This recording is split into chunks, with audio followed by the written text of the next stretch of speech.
And we're off. Hello, everyone. Welcome to Icewind Dale Corrupted. How's everyone doing today, tonight, wherever you are in the world? Thank you for joining us for an evening of Dungeons and Dragons. We're playing a tabletop role-playing game here, all of us playing individual characters in a shared fantasy universe. The 5 people arrayed around me have their wonderful character sheets where they can access all the information about said characters. They'll be rolling 20-sided dice, 9 times out of 10, and 20s and above are good, and lower numbers all the way down to 0 are the worst. So feel free to boo and or cheer depending on what's happening at the time. And otherwise, I play literally everyone else they talk to and encounter.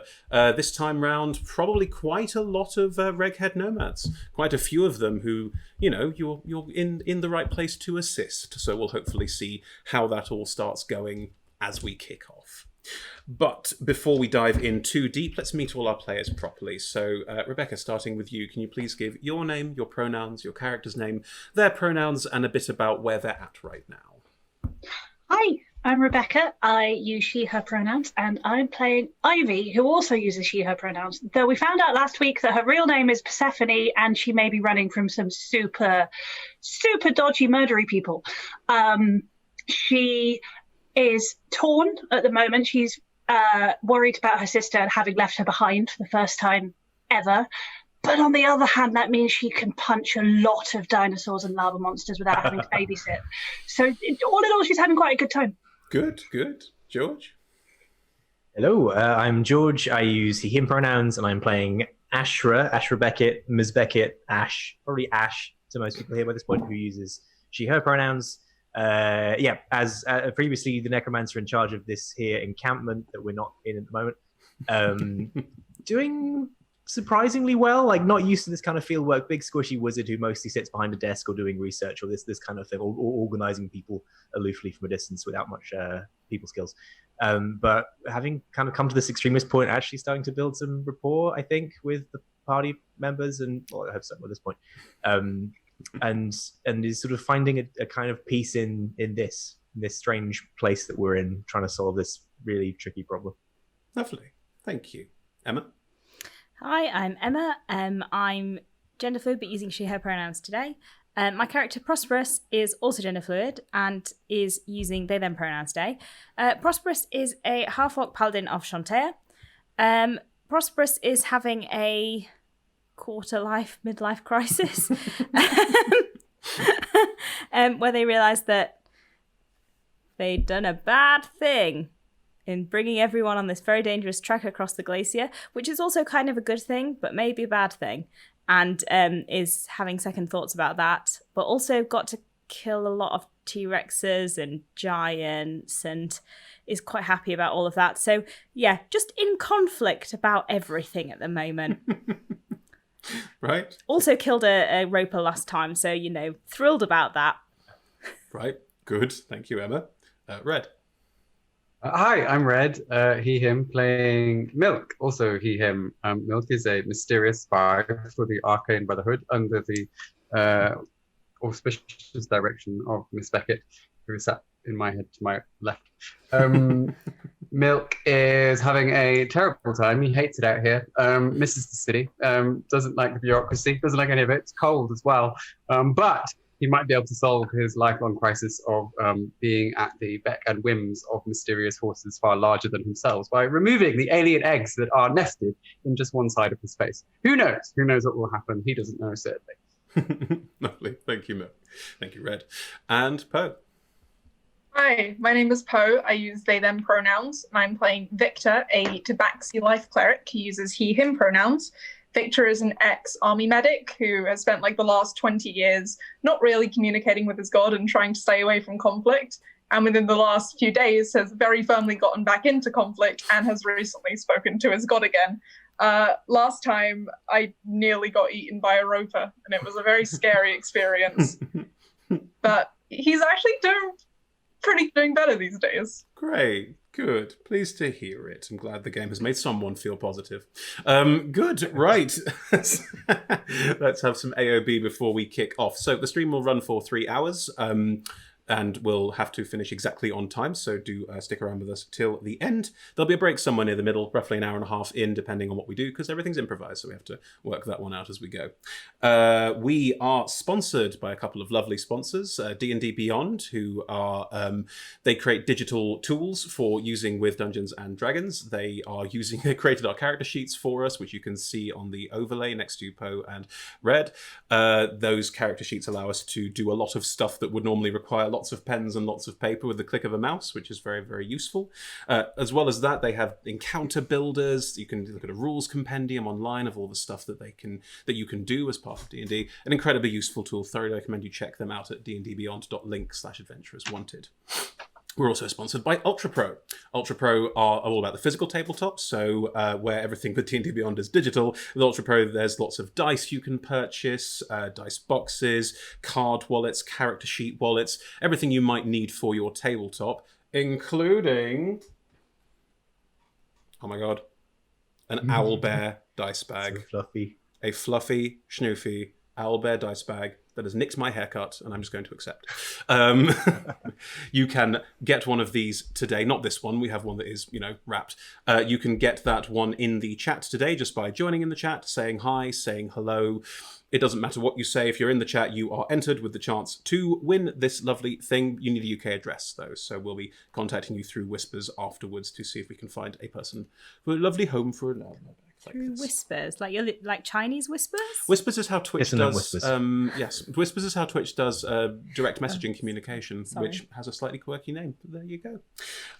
We're also supported by Idle Champions of the Forgotten Realms. If you're here for an Idle Champions code, look to the bottom left of your screen next to red. You should see an Idle Champions code just floating around there-ish. That's right. And you can use that to unlock a gold chest in this D&D strategy game. I'm not going to do it justice trying to describe it. Check it out at Idle Champions, at Idle Champions on Twitter if you want to find out more information there. And join in the fun. Can recommend. Thoroughly delightful, enjoyable game. Lovely.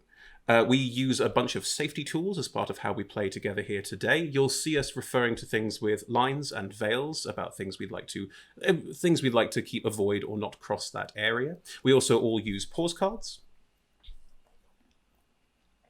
Thank you very much, everybody.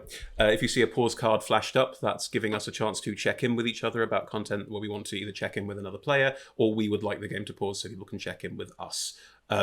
We thoroughly recommend using them in your own games, especially playing as we are most of us these days over things like the internet. So pausing, thoroughly recommended there, and you will see them used in game today. Finally, we play with a diverse group of players who play a diverse set of characters, with wide-ranging sexual and gender identities. Our tables are trans-positive, and we encourage and champion trans players, characters, and DMs in our streams. Hello.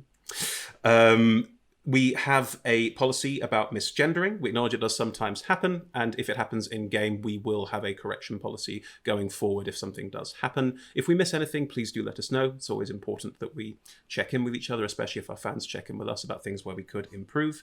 And you will see the DM and players portraying characters that may be of a different gender to themselves as part of that.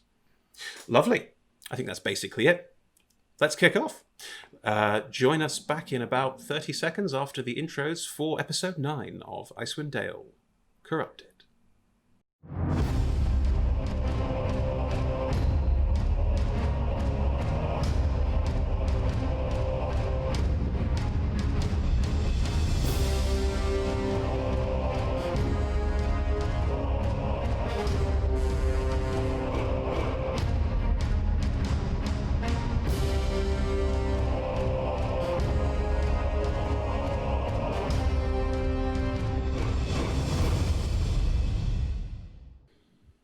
And we're back.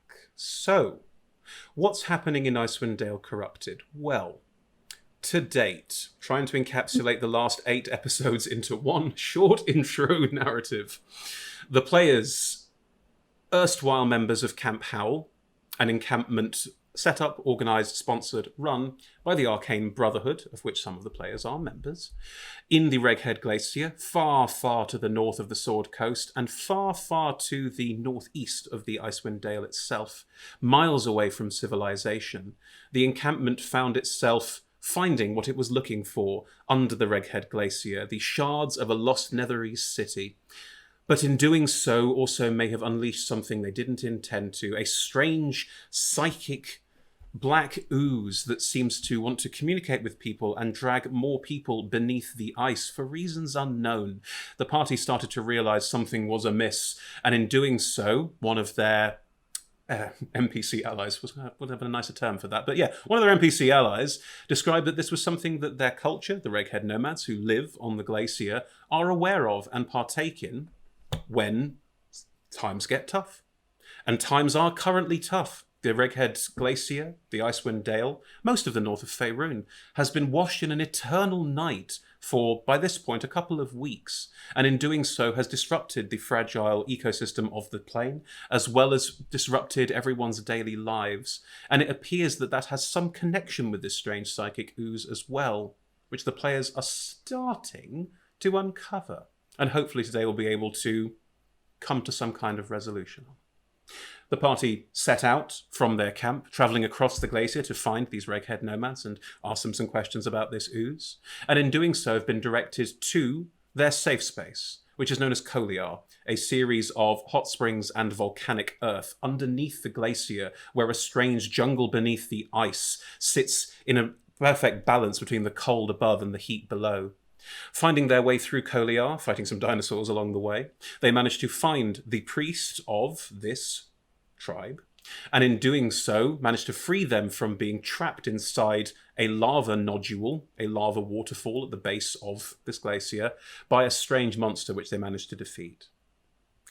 Standing outside of this nodule, this strange, jagged, almost toothed mouth, where behind it red-hot lava pours down all the different sides of the space. You are all stepping out, singed, burned, overheated probably, and with you this priest of the tribe of the Caribou is stumbling along as all of you step out. You are stepping out, as described previously, into a space that is not safe. The ground beneath your feet can break through to lava, and pockets of gas, sulfuric air, superheated water, all of these things are treacherous around here, so you don't necessarily have a moment to break, but you are now traveling with someone who may have better understanding of what you can do. So with that in mind, what would everyone like to do as you stumble out of the mouth of Tempos? Our plan was to get here and get this person back to the... Yes, it was. Essentially, Yep. yes. Yep. In what sort of condition is the person? Looking at them, they, as described last time, underneath the outer garb, which is a sort of very reindeer caribou, they are the priest of the tribe of the Caribou, themed fur. Their fur, this fur they wear on the outside, has dinosaur teeth, bones, and things almost woven into it in quite a lot of detail. It's a very ornate piece. Underneath that, they're just wearing a very loose shift. And as they step out with you, they look exhausted. They look quite warm. They look like they've had a couple of days in this space, trapped, unable to break free. They look around all of you. We should probably get some distance before we talk too much. Thank you. Thank you so much for finding me. I don't know who you are, but it's not important. We need to get away from the mouth. The mouth is dangerous and the land around it is dangerous. How did you get here? We walked. Can you walk? Just about, yes. Did you have a path across this space that you travel? We found one. Okay. Then I will attempt to find one back. I usually fly, but I am afraid I do not have the ability at the moment. So, would the path we took here still be safe? If it's been proven once, is that enough, or is it volatile? The paths do change, but not over the course of 5-10 minutes. If you have a path you can follow back, I will happily assist you in keeping it safe. Mind feet. Oh, keen Finally. mind feet. Finally. Oh, it was going to come in at some point, wasn't it? Yeah. Ash, you can unerringly track the way back that you came. So are you stepping advance? Are you leading I'll happily this? do that, yeah, in this case. I'm happy to have someone else lead. Go on. Oh, no, sorry. You go. Oh, wait, no, I was going to say I'm happy to have someone else physically lead, but I'm happy to direct or correct or whatever is needed. I don't know if I need to lead from the front, as it were. I was going to offer to carry the priest or give him piggyback or, shoulder. How do you offer that? Let's have that conversation. Would you like a lift? Piggyback? Oh, sure, if it's on offer, yeah. Grand. Do you lift up if you fireman's lift up, it's kind of like this is pleasant. But, like this. Fireman's lift is over the shoulder. Oh, okay. How are you doing it? Are you just I'm offering a piggyback. Okay, in which That'll case be the they sort of step up onto your leg and then step over into a piggyback and just thank you. Well, fine. You're very strong. That is yes, accurate. Right. This seems tactically sound. I'm having Ashra. fun. the priest does have a sort of slightly like you carry that one, yeah. And what could go wrong? Ashra, if you are moving forward and guiding everyone using your keen mind feat, the priest will occasionally sort of point and go, "Oh, oh, okay," and like you've clearly got it, and they just, "No, fine, okay." After a couple of steps, just let it happen, and just like sort of rest their head a little bit, and just like they're not falling asleep, but rest their eyes for a second. They're clearly exhausted. Are they hurt? No. They have some burn singes on their arms, but they look old. They don't have any like huge, particular like massive scars or wounds or anything like that. So they do not require What were you healing. doing in there by yourself? I'll say quite loudly near. Oh, thank you. Sorry, friend, I don't know you yet, but keep your voice down for now until we get out of this space. If we're attacked in this area, it is particularly bad. Oh, should we be being quiet again? Most of the inhabitants don't tend to come like into the space, but it's always worthy being cautious. Yeah. Can I roll stealth in that Of case? course you can. Everyone's welcome to roll stealth. Here we go. Never goes wrong. Ivy, you can't pass that trace, can you? Because you're out of key points. I have 3 key points left. Well, you could pass that trace then if you wanted to before anyone starts rolling. If you have rolled, don't tell anyone. I can't remember if it lasts for an hour or 10 minutes. How long's the walk? Isn't it? It's an hour. Oh, the walk was a It's an couple of hour. hours. The walk was a couple of The hours. walk was a couple of hours. But it got more dangerous the closer we got, so we want Correct. it now, don't we? Rather than I will burn 2 of my remaining 3 key points to cast past that trace. Everyone gets +10. Oh, lovely. Very generous. The priest sort of You're looks so welcome. looks at you as you do this and looks around, and as you're past that trace does have a sort of inky black effect, and just sort of like notices that you have these abilities, and everyone stealth check. What have we got? 19. Great. Victor. Is that a 19 plus the extra 10 from past that trace? Yes, because I roll at a disadvantage. Milk, what we got? 22. Nice. Prosp'rus? 14? I mean, Sure. I rolled a 4, so... Yeah, that's pretty good. Ash? 27. Lovely. Ivy? 34. It was only a 15 on the dice. That is officially too high. Okay, 34. You all make your way out, and you're not drawing attention. You're not drawing focus. You're managing to keep quiet enough. And in doing so, you're able to step out of the point where the ground is very definitely potentially giving way in places and get more into the more jungly aspect of this space. And as you get out into that sort of space, you can all sit and relax and take a moment. Oh, thank God, it's so hot. It is still very, very hot in here, much like it is right now. Victor, how are you doing? Not too considering. Victor is more shocked than her, but not too bad considering. Anyone else could do with healing? Well, like, it was you that nearly got pushed off of... Yeah, but I was going to be fine. Thanks again, by the way. Great team effort from everyone. I'm not too bad. Anyone else do a hand? Anyone? I'm down 20... No, what's that? 30, 32. But if we're taking a short rest, I can probably sort that out with some hit dice.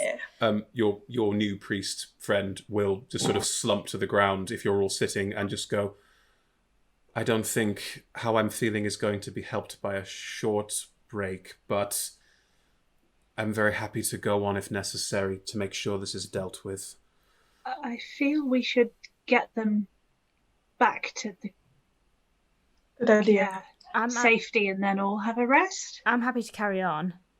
If no one's falling over. Well, I'm assuming the situation at the camp. I'm assuming that you've either been to the camp or no. Yes. If the situation has not improved there, then it would be dangerous to get there.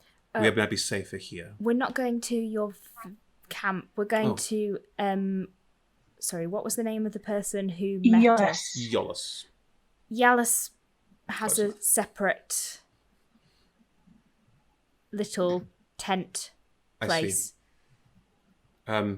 Well, if it's near the front of Koliar, then it's quite possible that our people have already encountered him, and that the situation might need dealing with. Oh, I don't know if I can. Well, that's not going to be resolved by us sitting here for an hour, is it? I suppose if they're in need there, we should go. Maybe. Should we arrive prepared or unprepared?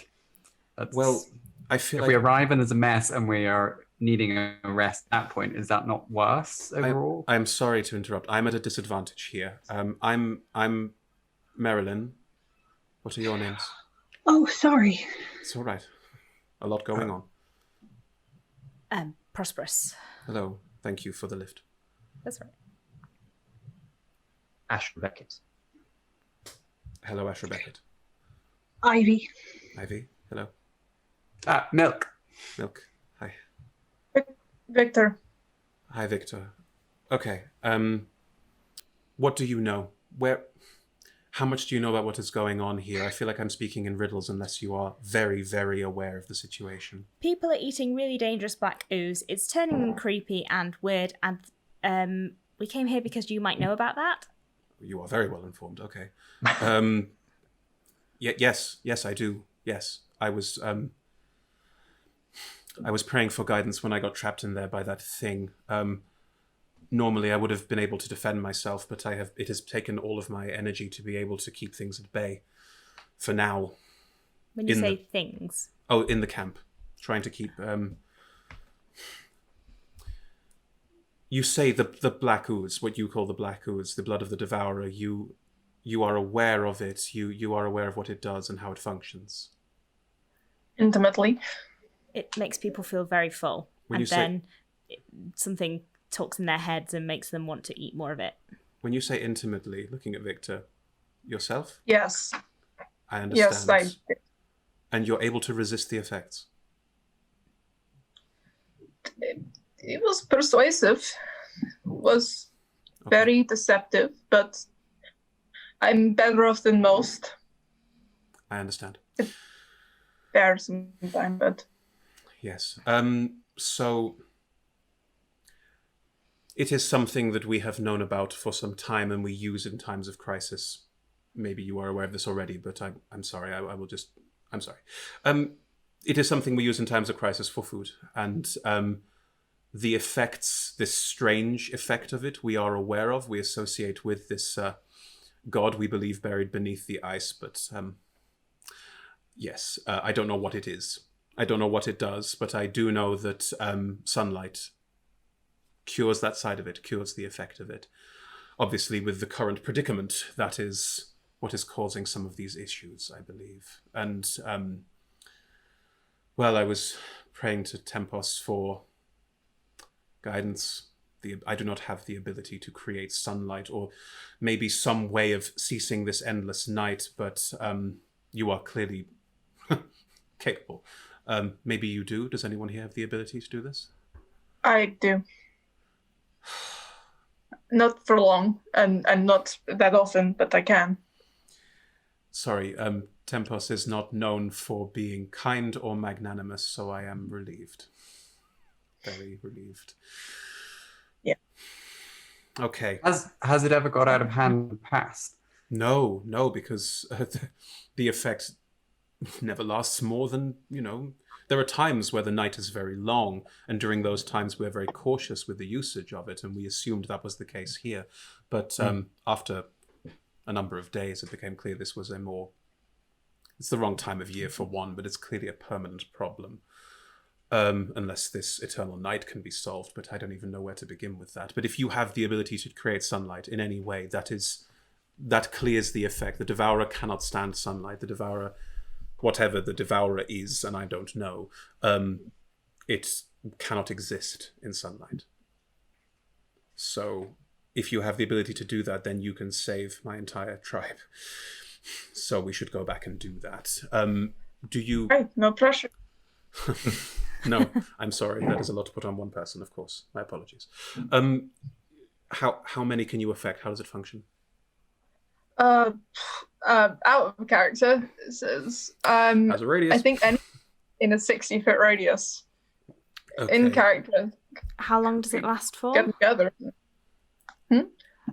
How long does it last? I think up to 1 minute is a concentration spell.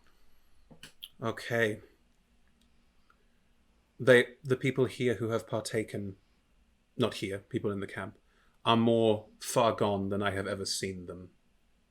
I believe that they will resist this effect.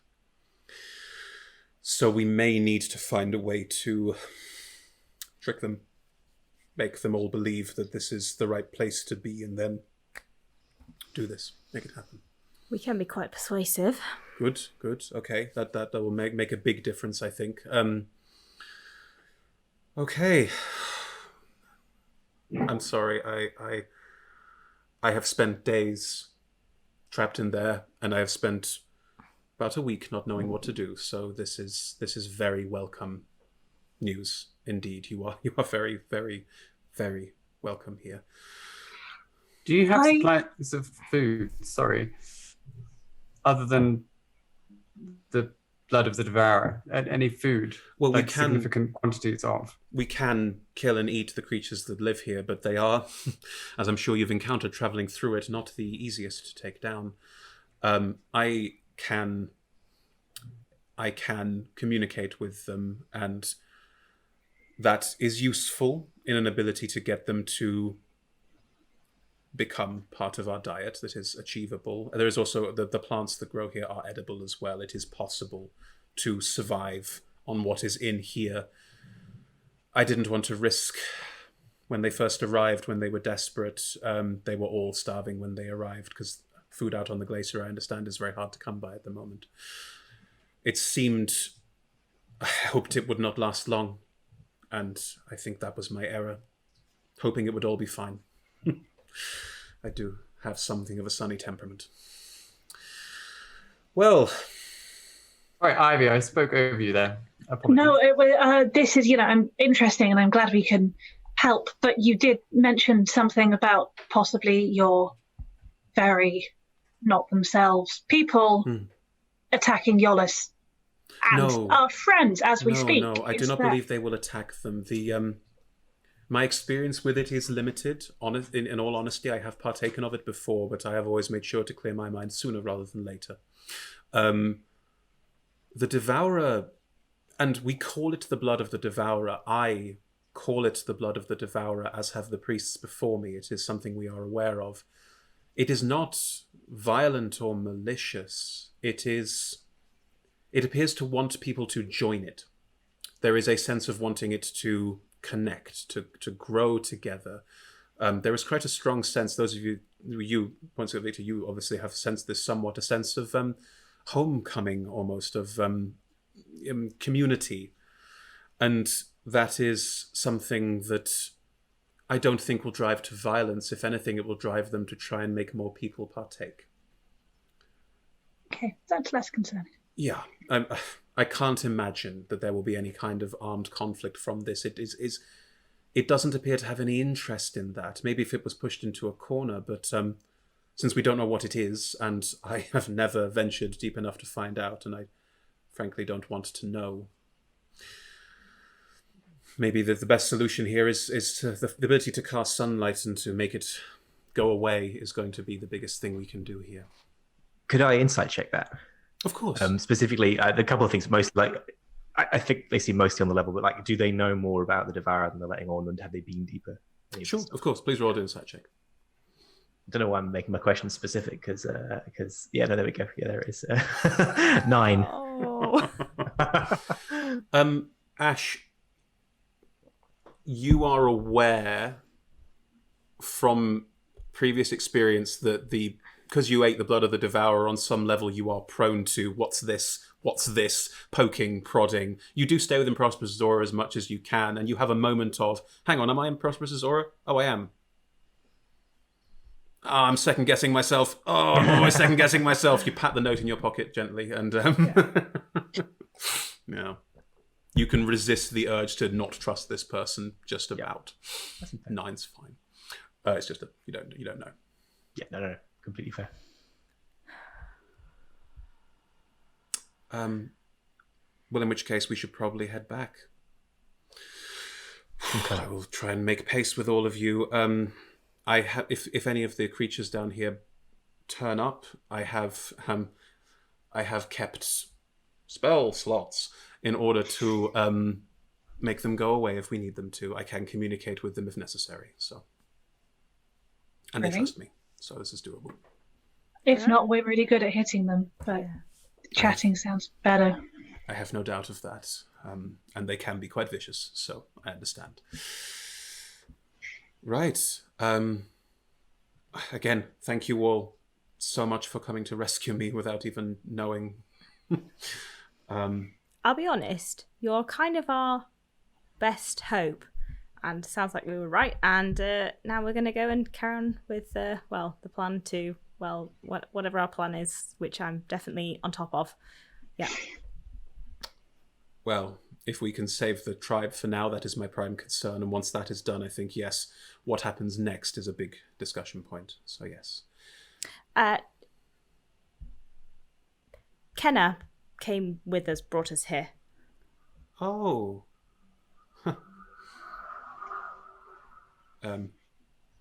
Is she all right? How's she doing? Very well. Uh-huh. Yeah. I'm guessing Yolis wasn't very friendly. No. Okay. I was quite rude to him in return. The tribe have their ways. I understand the points being made by some of the elders, and I don't disagree with them 100%, but I also am a big believer in doing what you fucking think you should. So don't worry. Kenna being here is no problem for me. Some of the others, but we'll see. Lovely. Right, well, hop back on. Off we go. Oh no, please. I can walk. It was just pleasant to not walk for that moment. I will very happily step with you. Yeah. Cool. You all start making your way back through the jungle, back through Kaliar. Lovely. As you go, the past that trace is still active. Let's make some new stealth rolls to see if we do need to deal with some dinos on the way. We still get +10. Still get the +10. Yay. I mean, Emma, you have to tell us what that face is for. I rolled a 25. Oh, wow. Wow! On disadvantage with no dex mod. Correct. Yep. Piggybacking Marilyn kicked all the plates into the right shoulder. What's everyone else got? 24. 24. 25. 25. Rebecca, what you got? 36. 36. 16. 16. Lovely. Okay, yeah. You all manage to make your way through this space relatively unscathed. Movement is quite quick. You know where you're going. Where occasionally some of the larger creatures you can skirt past, or some of the smaller ones, you hear the occasional sort of shriek and loud growl, and it is an inhabited space. So you can have this sense of you're moving through, and occasionally, just occasionally as you're moving through, Marilyn will sort of pause you all for a sec and listen out and look around and then gesture to continue. Do you discuss anything as you're going? Any conversations had? If you have them quietly, it shouldn't be a huge problem. I want to ask Miss Beckett, Ashra, how did you just do that? On our way, I was just sort of making it up as we went along and finding wherever looked safe, and you just... I mean, I'm not being rude, but you haven't really seemed that comfortable away from an office, and now you just managed to find an incredibly safe path through a lava field. It's not awareness of. I suppose it is awareness of the terrain, but it's not a practiced art of deduction like you used. It's just an eidetic memory. It means I can remember just about everything I've seen or heard. Isn't that exhausting? Limits. No, it just sort of happens. It makes studying and researching and retaining information terribly easy. Must make feelings hard. I hadn't noticed. Yeah, that tracks. Cool. What about if someone does something and then like 3 years later you meet them again and you're like, oh, you did the thing, and they're like, no, I didn't do a thing. And how does that work? I tend not to meet the same people time after time, or at least I guess it's the same people, a small number of the same people, but it's most vivid in the immediate term, weeks to months, unless I take special care to remember something, in which case it lasts for longer. But that's choosing what to focus on, and I usually don't focus on instances with people. People are really nice, and it's good to have friends, and not that. Have you considered perhaps that maybe friends are a good thing that you could have in your life? I have been thinking about it these past few days. Oh my god. I have not yet made up my mind, seeing as the presence of people I feel I can trust seems to correlate with more creatures trying to kill me and death from exposure and all of this. But I have promised to be more careful about that next time. Sorry. Not the point I was making, but thank you. Yes, I'm not.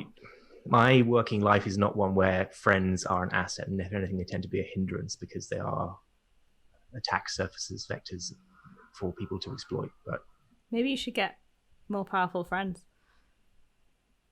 I don't think I need them. I'm with you. Yeah, 100%. More trouble than they're worth. What you need is to have the opposite of an eidetic memory. Live in the moment, drunk with people. That's my advice. And you'd be like Viktor. Can they hear you? Well,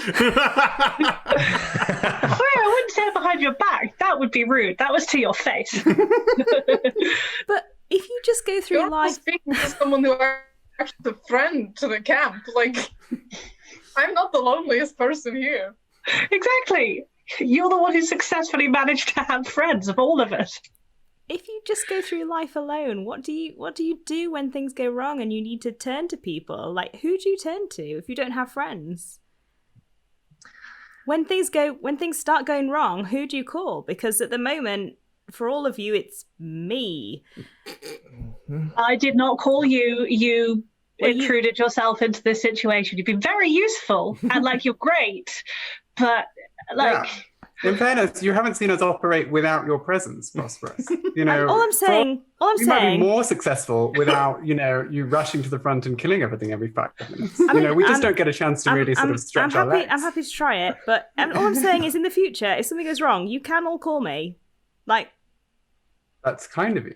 That's lovely, but very kind of you to say. Especially seeing as none of you have any friends. What's wrong with you all? It's called being self-reliant. Yes, until this week I hadn't encountered a problem that couldn't be solved with liberal applications of skeletons and blackmail. But I appreciate the world is wider than my experience, and I'm learning this the hard way. No, I think there's simply a deficiency in the number of skeletons. That's all. How do your skeletons at chest? If you did have more skeletons, would it be more likely that more would shoot you in the back, though? I mean, that's the question we've got to ask. Statistically, it does seem likely. If you put them in front of you, would they still shoot you in the back? I'm sure they'd find a way. As I say, they're not dedicated towards combat. Usually they're more administrative skeletons, but I do appreciate that they're aided in work. Is this is this banter? Is this what we're having here? Is this a bit of rapport? Is this I was leaning into that, but I'm Yeah. No. This is Okay. good. This is good. From You're behind you, getting very good at it. from behind you hear a faint. Jesus Christ. You could say something like, well, you could summon another elk and it'll die. That your elks do die a lot. I'll keep summoning them. Well, I feel like- maybe one of your skeletons could shoot one. Where does banter stop being banter when you bring in like the death of a loved one? I thought that. I mean, I'm not great with like understanding rules about death, but I thought that one was off the table. I don't. Is it fine if it's an elk or if it's imaginary? Or I don't consider Eloise a loved one. If it wasn't magical elk, would that be off the table? No, it's never off the table. It's timing, darlings. It's timing. no, because if like Aspen died and then I was teasing Miss Beckett about a skeleton shooting her in the back and she went, "Yeah, but your sister's dead," that's never going to be a question of timing. Yeah, that would cross the line. That's If we're going to make a list now, if Cyrus dies, that's off the table. off the table, okay. But if I'll anyone take out my Milk bit Nose of paper died, we and could just start writing roll this with down. it. Oh, that's fine. Fair game. To be fair, Milk's only friend is terrifying.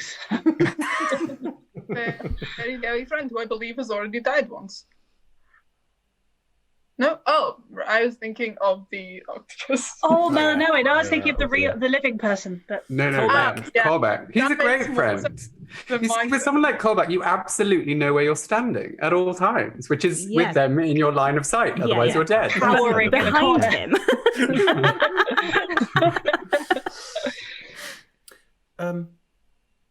I Talking about. Sorry.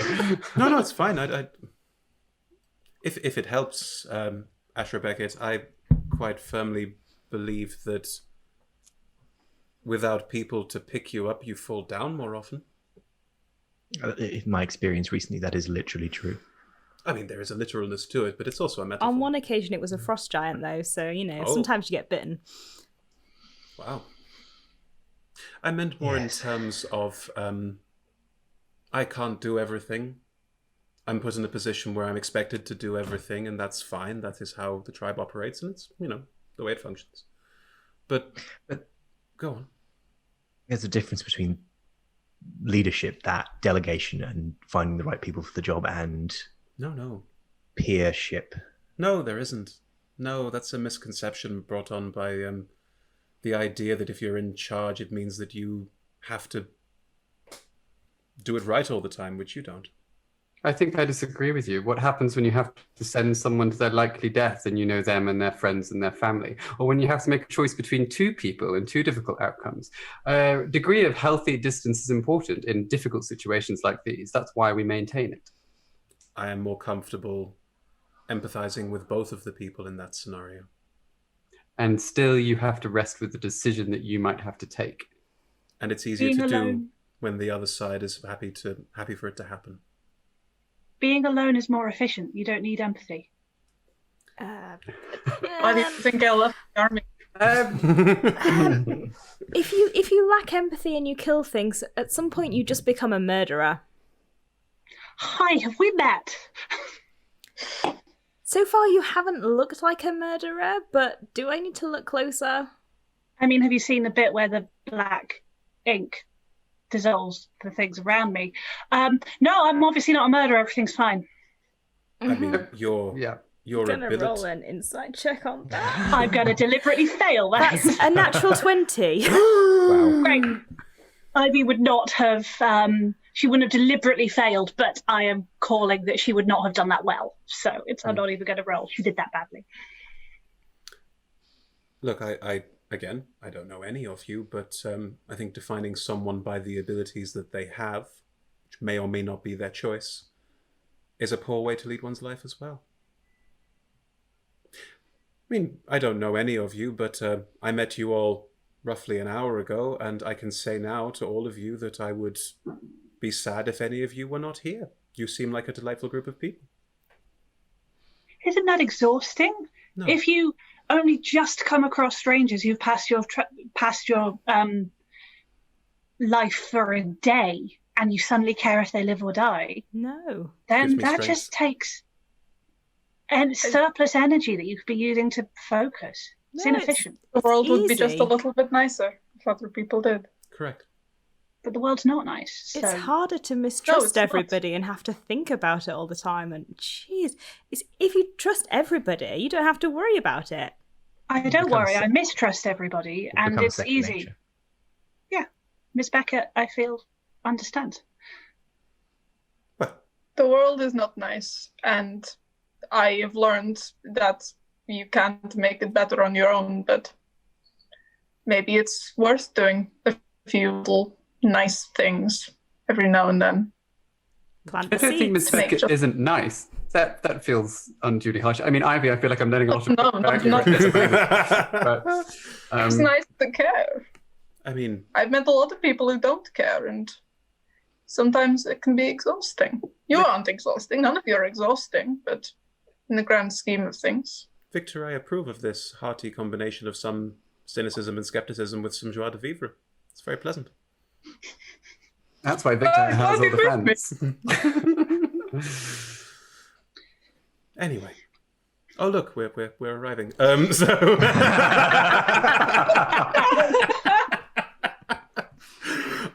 You are moving towards, and you've moved past a lot of these, as described, some sort of dinosaurs moving through but not paying you much attention.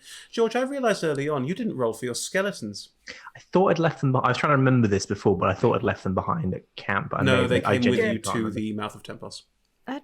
Okay. I Can you just genuinely can't remember. roll me 4 stealth rolls, add 10, and let's see how it goes. Sure. TPK. They seem not terrible. Okay, hold on. Well, then, I've made the mistake of rolling them all together, so it's add them up. 9, 6, 7, 15. Okay, now just maths. The lowest is a 18. Yeah, we're The others are fine. all- We're fine. We're good. Don't worry. I haven't got to retcon that you suddenly get attacked by something else. Yes, your skeletons are managing to move quite quietly. You realise it's starting, like, bizarrely, you start to realise how it gets slightly cooler as you move out of this space towards the mouth of it, towards the edge of it. And as you do, again, Ashra's got an eidetic memory, so Ashra is able to guide everyone back the way you came unerringly and make your way back towards the encampment. As you get close to it, you do hear the sound of voices talking. What are they talking about? They're speaking in a language you don't understand. Oh. What's the tone? Can I insight check it and see if I can figure out the Sure. general I'll allow that. vibe? You can't help with an insight check, can you? Not really, because it's all... Unless you're talking about it, do you think they sound friendly? Like that sort of thing I would allow then an insight check with advantage. Hey, Miss Beckett, do you think they sound friendly? Thank you, Rebecca. You're welcome. Sure, that's what I'm trying to work out. Mhm. Are we doing 2 rolls or am I rolling with advantage? Who's got the higher insight mod? I have Mine's +6. +7. There you go. Ooh. Great. That's an 18 on the dice, so 25. Great. Ivy, you can hear, and you and Ashra discuss this. The voices don't appear to be raised, but sound firm and insistent. Mm-hmm. I would really like a rest. I would like a rest. And no one's screaming. To the point where I should maybe sneak up behind them so they get within 10 feet of me and maybe stop being charmed, do you think? Perhaps? I think the flaw there, Prosp'rus, is you used the word sneak. And Pass Without a Trace has now passed. How about if I just with that, though, run? I can hide you from sight, but not from sound.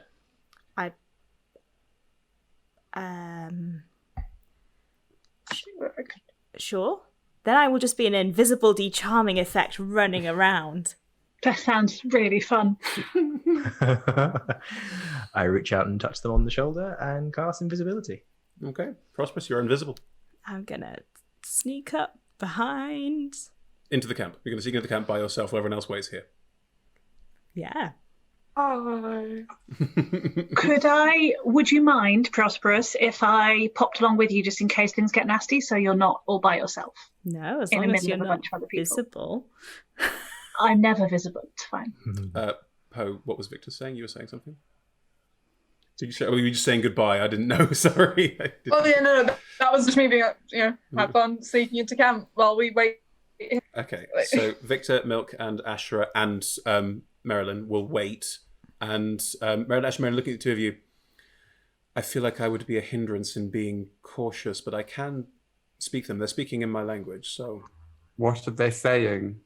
At the moment, it sounds like Kevan, but I can't be sure, is saying to Iolus that he really should come back to camp where it's safe. I'm going to go walk behind them and just de-charm them. It'll be fine. Okay, I trust you. Okay.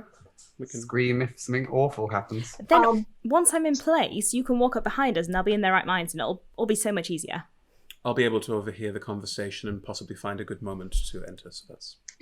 Prosp'rus, I'm not going to do anything unless someone starts hitting you, okay? I mean, how would you know? I will be right behind you. Or You'll be able to hear it. Nearby. It'd be a I very will audible shout. clonk. Do I need to roll a stealth check if I'm invisible? Yes, you roll a stealth check with advantage, technically, and you roll a stealth check with disadvantage, technically, so it's a flat roll. Here we go. Am I doing the same if I'm creeping along with them? Yeah. Oh dear. I don't think it matters. Oh dear. I'm going to because Ivy Cool. would. I have rolled a 9. However, Total. yes, that's all. I was going to run. That explains why it's a 9, I mean. Because in Prosp'rus's head, Prosp'rus is invisible, therefore they can't see me. So if I just run up behind them, they won't know what's happening. This is so prosperous. Good, right. You... I made a plan. It's a good plan. You... I'm executing the plan. I'm one step further ahead than I was a while ago. You clonk, clonk, clonk, clonk, clonk, run off through the thicket and into this conversation, which I'll They're describe going to in a think second. something invisible is attacking them. This was a really bad plan. Ivy, are you just shaking your head with frustration and running after Prosp'rus? Yeah. What is your stealth roll?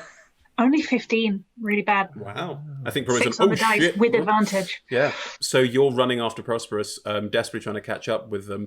Prosp'rus, as you run out, turning, listening out for something loud and clonking coming through the thicket, the voices stop, and there's about... In the small encampment, Iolus is there with the 3 surviving other people that he was travelling with, all members of the tribe of the Caribou. Kenna's there, Cyrus is there, Eloise is still there. Yay, she survived. Nothing happened. Who am I missing? Aspen's there, thank you.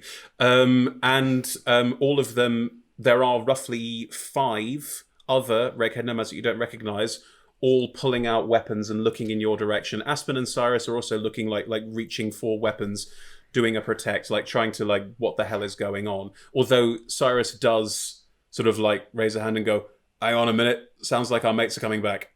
How many of them can I get within 20 feet of me? It's a 20-foot radius around me. How many of them can I... Where can I get to? You'd have to literally run through people who are pulling out weapons and looking around themselves confusedly and worriedly. They can't see me. They can't opportunity attack me. They will feel you pushing through them. That is fine. I still have 53 hit points. How many of them? Would it be 4? Would it be 5? How many of them? Can they get into a 20-foot If you literally bulldoze radius? through 2 or 3 of them, you could I'm not stand going to push them. I'm not going to be but if I can push them aside so that I can get into... You'd get to the edge of them. They're now they're forming a phalanx. They are very much trying to protect themselves. Even if I dash? You're going to run into them. You can bulldoze them if you want. How many would I get if I run literally to them? About 3. It's good enough. Cool. So clonk, clonk, clonk, you run. And they're all talking to each other like there's something nearby. And one is going to sweep out with a spear, generally in your direction, trying to get a sense of what is this loud, noisy thing. Oh, I'll cast a sanctuary on myself. That would That would break the it. I won't do invisibility. that. Yeah. Hey, Kenna, can you tell them that it's Prosp'rus? Oh, wait. Turns around and says something in Reghead, and they're now speaking to each other. There's some sort of confusion, people looking at the space that you are in because you were so loud. At this, Marilyn is going to turn to the other 3 of you and go, I think the cat is literally out of the bag, so probably, yeah. And is going to Still move a metaphor, but yes. All of you Unless it was Viktor. all of you are going to now move out, presumably, and are now all standing. And there's a everyone's sort of waving and introductions. The figure looks around, and in common... Sorry, what? Could you just all meander yourselves around the invisible version of me, please? All 5 of you. So, who's what's going on? Oh, hi, I'm Prosp'rus. I can't see you, Prosp'rus. I know, I just waved at you and you can't see me. Could I try casting light on Prosp'rus? You can't see Prosp'rus, so no. Oh, yeah, okay. Fine, Prosp'rus. Right. There's a look of like everyone's confused. Aspen's people are moving over to meet people and say hello. Kenna just sort of, Prosp'rus, can you stop being invisible? I don't know. Who made you invisible? It was a brilliant plan at the time. Well, whoever made you invisible, stop. Can you stop them being invisible? Ashra, could you? Can I hear this? Yeah, you're all stepping out. Yes, I will drop concentration on the spell. Prosp'rus appears, and everyone's like, oh, and then. But the 3 standing near you have that kind of look of slight, like, what the. Like a sort of blinking weirdness that they're sort of shaking off a bit. The 2 behind are looking confused. But everyone looks a bit confused at this point. It's all a bit open. Could you get the other 2, like, here? Why? Because they've eaten it. What? They ate the ooze. The 2 at the back, hearing this conversation, are... What are you doing? What's going on? And are stepping back and are stepping away, clearly quite concerned and worried. You ate a mind-altering substance? And you can break it? Yes. If you stand within 10 feet of me. The 2 are going to turn and try and run. Ivy would like to check. Can I run and grapple one of them? Yeah, you all have similar speeds, so there will be a roll off. No, Ivy can literally just land on top of someone. That's fine. Roll me spell. I beg your pardon. As well, it's like if it's just if we can help, if I can help stop. Sure. We're not in initiative. Yeah, Ivy, can you roll me a grapple check because you're so fast? You can just land on top of someone with no effort required. I'll give you guidance on that if you'd like. You'd have to sort of touch please. Ivy as you run, like bam, as Ivy goes. Stupid question. What's the grapple check? Athletics for you because you're making the grapple, so it's an athletics check. Athletics check for you. Oh, that's 25. Nat 19. I rolled a 1. So yeah, just fall over and land on top of them, just like combat. They can't go anywhere. They are stuck. Prosp'rus, you're about the same speed as them. However, if Ashra just quickly casts slow... Well, I'll do slow first. Go ahead. What's the saving throw, George?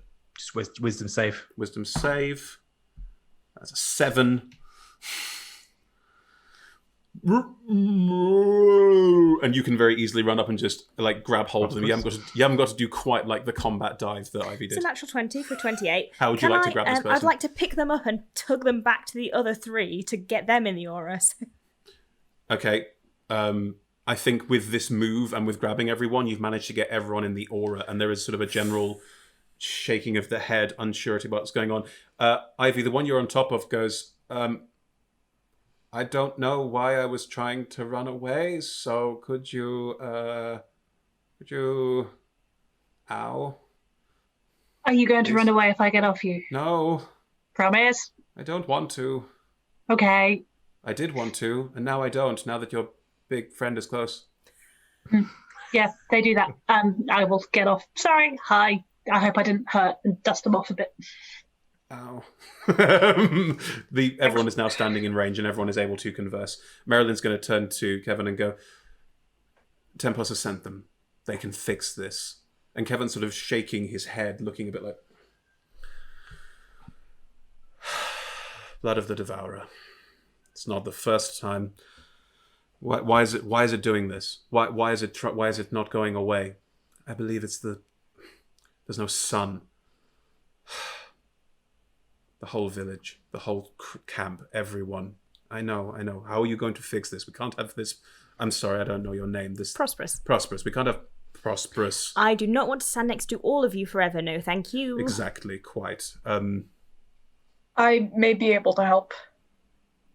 Okay. What is your name? Viktor. Sorry. That's quite all right. No, it's fine. I'm Kevin. Sorry, everyone.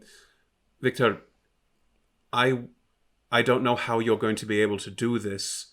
The camp there's a lot of people there, but there are quite a few that have gone beneath the glacier, beneath the ice. They are apparently trying to find a way through to the Devourer. Now that I think about it, that seems like a crazy idea, yet at the time I thought it was fine, which is extremely disturbing to me. Understandable. We're going to need to herd everyone up first, which I imagine I understand is no easy feat, but if I can get everyone close enough together, I can perform a spell that will help. Prosp'rus, if you step away from me, I will feel this again, yes? Yes. Right. Marilyn, what do you think? I think if everyone stays close to Prosp'rus and Viktor, and we get everyone together and you round everyone up, then maybe we can cure as many as possible, and then, well, we'll discuss what happens after that. I think there's a bigger conversation here about where we go from here.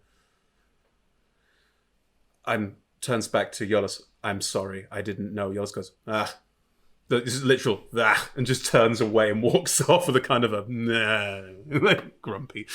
Kevin turns to you, Prosp'rus, and reaches out a hand. Nice to meet you. We can shake our hands. That's nice. And so, thank you. This is I'm in charge of the tribe for the time being. Okay. The chieftain died. Oh, I'm sorry. No, this has not been an easy time for us. It's fine. We will find a way through this. As he says this, you know that he's got a massive sword on his back, like a gigantic sword on his back that sits uncomfortably. Cool. Not sitting uncomfortably, but cool. Cool sword, dude. Is he a dude? Yes, he's a dude. Cool sword, dude. Do you say cool sword, dude? No, just think it. The sword appears. I thought you were going to say that he was Kenneth's dad. I was really worried for a second. No. The sword is made entirely of what looks like a dinosaur bone, like a gigantic thigh bone or something similar, and has been beautifully, artfully crafted and whittled, but it's not, like, delicate. It is a big, chonky bone sword. I like your sword.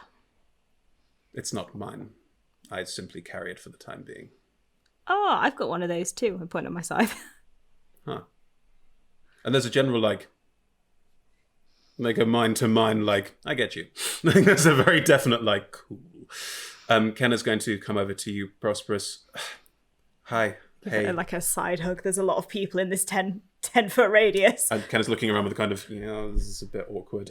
You do note that a lot of the people looking at Kenna, similar to Yolis, are giving her a bit of, like, side eye, but seeing that you've come to help and seeing that you can fix this and that Kenna knows you, like, you can see in Kevin looking over Kenna's shoulder at Kevin, there's a kind of, oh, and a kind of nod of, like, okay. Your presence and Kenna knowing you is making a big difference to their perception of Kenna. Mm-hmm. Aspen's going to run over to you, Ivy. Hey, you all right? Hi. Yeah, it was really boring. You didn't miss anything. How are you? You're a terrible liar. What happened? Lava monster. Viktor nearly fell off a bridge into, like, unending lava death. Cool. Yeah. Wow. I jumped off a bridge onto the lava monster's back and then started punching it in its eyes. I'm fine, by the way. Yeah, Viktor's fine. I'm glad with that. It was really cool. It was really cool. I'm so glad you weren't there, because I would have spent so long worrying about you, I wouldn't have got to do the really cool lava stuff. Hey, like, you were right and brave, and I love No. Ivy, it's cool. Like, I get that you were, like, going and doing all the, like, adventurous stuff, but these people needed looking after. And yeah, they really did. I did a really good job looking after them, didn't I, Kenna? Yeah, you were fine. It looks like they're all still alive. That's better than, like, when I'm left with people for a while. So, I wasn't going to say it, but, Like, Eloise is it's still fine. here, so, Yeah, I took special care of the elk, Prosp'rus. So I was You're really amazing. careful with the elk because I know how fragile they are. And And also, I do wish you'd been there just to see how incredibly cool I was. you can tell me all about it. Oh, I'm going to. Blow by blow later. Sorry, I was going to walk over to you, Victor, and give you kind of a, all right? All right. Yeah. Have you been without me? Found a better chess partner? I am so good at chess now. I am so good at chess now. I don't know what happened. I don't know. I mean, I do know what happened, and I don't want to think about it, but yeah. Beautiful for the next game. Yeah. Well, I have to get Milk to do it again. Forever. Oh, God. How are you feeling currently? Upbeat and not worried about anything, because I'm pretty sure Milk told me to, and that's never going away. Well, not for another time anyway, so... Chess. Maybe we get the whole village into chess. Don't need to worry about the spell at all. yeah, maybe. Kevin's looking around all of you as you all say your hellos and all rejoining, and more of my people are heading beneath the ice. I'm sorry to push you, but can we deal with this, please? No, I'm having a rest. I'm goddamn having a rest. I've done it. I've had the conversations now. I'm just going to go and sit down. I'm exhausted, guys, frankly. Okay. Yeah. Kevin sort of looks at Milk sitting down. Do you need a moment? Every moment. You are helping us. 60 of them. You are helping us. I understand. Maybe some of you wait here, and some. I don't know what's going to happen. Maybe we could make a cart, and Milk could lie in the cart and rest as we go there. You want to make a cart? All right. I love this idea. What about if I piggyback Milk? I love this idea even more. Are you not going to be a little busy with the whole... No, it's only for an hour. As long as you stand near me, I don't actually have to do anything. The camp is like 15 minutes that way. Oh, okay. I mean, suggestion, can you not, because they're not going to, if they were like you but worse, they're not going to want to come and be cured. Can you not tell them that you found the devourer, they're here all along, they should come here to the devourer and worship them, and then boom, Viktor does his thing. It's just chilling upstairs. Yeah, the real devourer was the friends we made along the way. Our old friend the devourer. But who do we say the devourer is? Milk. Do we say that your friend is the devourer? The eye. No, but kind of has a close link with them already. We don't talk about it. It's weird. But if I can get a rest, I reckon we could probably pull this ruse off. I am traditionally persuasive when I've had a rest. Before that, just hangry. Do they know what the devourer looks like? Because I genuinely think if you said Milk was the devourer, that people would believe it. I'd go with it. I know that we were trying to dig below. We have shifts that are digging, trying to make our way down. I don't think anyone's encountered it yet, though. Well, that's room to work with. How long till the shift change? It's not really that meticulous. That's a big word for Kevin. It's not really that well organized. It is more people help out when they can. Could I take you, Prosp'rus, back to the camp and with you encourage as many people as we can find, and as many people who are currently down here in Koliar, to come with us here?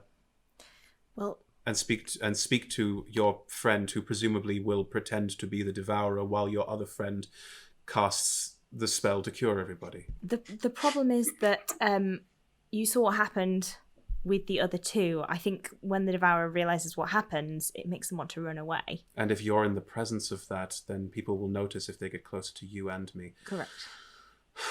In that case, Milk, I mean, I really want to sit down, but do we suck it up for 15 minutes, head down with Prosp'rus and Viktor, and then have a sleep afterwards? No, because I'm absolutely useless, and until I've had a wee nap. I'm just telling you guys, I've just had it. That whole conversation about friendship, everything, it's just really sucked the energy out of me. I just need to go in a dark room. You haven't short rested for absolutely ages. It's true. It's been 2 combats. One key point left. There's one bit about this plan that concerns me, which is I know that the devourer likes to chat with you and could very easily pop up and say, well, no, that's not me. What happens then? Where's the mine entrance? Could we block the mine? I could block the mine entrance. Doesn't change the problem of But me and my friends here needing to stay within. I'm sorry we're so close, by the way. Needing to stay this close to you at all times. I've gotten used to. Why didn't we go block the mine entrance? Anyone who gets within 10 feet of me will have their minds changed and will become part of the group blocking the mine entrance. I think it's entirely What possible about that they will the other- realise. What about the other way round? If we go and tell them that we're really, really close to getting to the Devourer, all hands on deck, everyone has to go into the mine shaft and dig, then they're in an enclosed space. We can block them inside. Viktor can do his thing. Is there a space that would fit that many people within 60 feet? Because that's the real... The tribe is roughly 80 people. we need quite a big room. Even if we got most of the ones currently on the surface, I'd say that would be around 70. And also Ashra, Viktor, and Cyrus. And Marilyn looks across at Ashra with a slight, "Oh, I had no idea." That's his face. You Slight eyebrow raise. get one back. Viktor, how often can you bring the dawn, do you think? I would have to rest for a while before I can do it again. It takes... I've not done it very often before. It's very tiring. It takes my highest level spell slot. I mean, why It don't takes we... my highest level spell slot and I only have one of them. Why don't we rest and then do a people roundup and get as many people into a 60-foot radius as we possibly can and do it? I mean, by hook or by crook, right? Like, they don't have to be willing by the time we get them in there. How long do they have to be in the sunlight for? I believe the effect is pretty much immediate. So we basically need to get as many people sprinting through the sunlight as possible. So if we face a big scary thing and make them run away through the sunlight, or a big you must attack us or worship us or something thing and make them run towards us through the sunlight, Make them we run get away 80 from... people through in a minute. They run away from me. If you were a T-Rex. They run away from me anyway. Enemy Because- of the Devourer, That's this true. person will steal your will to be devoted to the Devourer. They run screaming towards I mean, milk. if they are riled up enough, we are very skilled hunters with weaponry that we can throw. So we're just going to sheepdog all these people through a 60-foot beam of light. I think so. This is quite a- Works for me. It's a 60-foot radius, isn't it? 6-foot radius, yeah. It's I was looking for the right 120. word there and I couldn't It's find it. 120 foot. It's huge. Oh, bloody hell. Yeah, it's gonna, like, if you did it in the center of the camp, you'd probably hit most of it. And then in So that maybe minute, we're you could gonna be take running like this around the little- edge, getting everyone into it, probably. So we just need to get Viktor into the middle of camp, Right. get Viktor to do it, stop Viktor from being interrupted whilst Viktor is doing it, and then gather up any stragglers on the edge. I can do a lap. I can cover the entire circumference like 5 times in a minute. We'll be fine. I can keep it up for about 1 minute. It distracts me. I can stand next to Viktor and, well, it won't matter once you've cast it. The people inside it won't want to hurt you. And then we can all assist in finding the others to bring them in the course of that minute. I mean, it might be I worth... could have a rest. It might be worth someone standing next to you to protect you. Maybe Kenna could stand with you? With me, Kenna could stand with Viktor. well, I think surely Viktor should be. you should stand with Viktor. You are the most... Surely you can defend best. I think Anyway. Prosp'rus wants to do some wrangling. I could go and do some wrangling because as soon as they're in my aura, they will stop fighting and I can push them back in. Whereas you're perfectly capable of defending Viktor. Kenna pulls out her sword and goes, "I'm very happy to defend Viktor if it's easier, of course." Thank you. Cyrus is there going, "Yup." Picks up Ivy's sword that he's still carrying, and "Yup, this'll do." Aspen can help. Actually, Aspen is speedy. She can do some sprinting with me. you. Should we do this now and then sit down? What if something goes wrong? You have no charge left, Ivy. What? I mean, I, with no extra bells and whistles, can still punch people like once a second. We're fine. We only have one shot at this anyway. I can do the spell one time and then I'm out. I've got to sleep for a bit. So if it goes wrong, it goes wrong. In which case, it is better. This is Kevin talking. In which case, it is better despite the worry of what might happen in the next hour, that we go in fully prepared, that everyone is able to do what they can. All of you do not leave Prosp'rus' side. I will also not leave your side. I guess everyone else defend Viktor when the time comes, but for the time being, let's all take a moment. Thank you, guys. Thank you. I'm going to go. I feel. Oh God. I'm seeing apps. I'm gonna roll some hit dice. Roll some hit You're dice taking as a short well. rest, so yeah. Oh, Prosp'rus, you had a natural 20 on an insight check that then I didn't tell you anything about. From that, Ivy is definitely a murderer, and she is really not okay with it. There you go. I don't know if you get any more from being for a natural 20. That's, I guess, Chris's call. I think on a natural 20, what you get from that is Ivy has murdered people. But then again, most of you have killed people. It's more that Ivy's murdering of people was people who really didn't deserve it. In Ivy's estimation, Ivy's a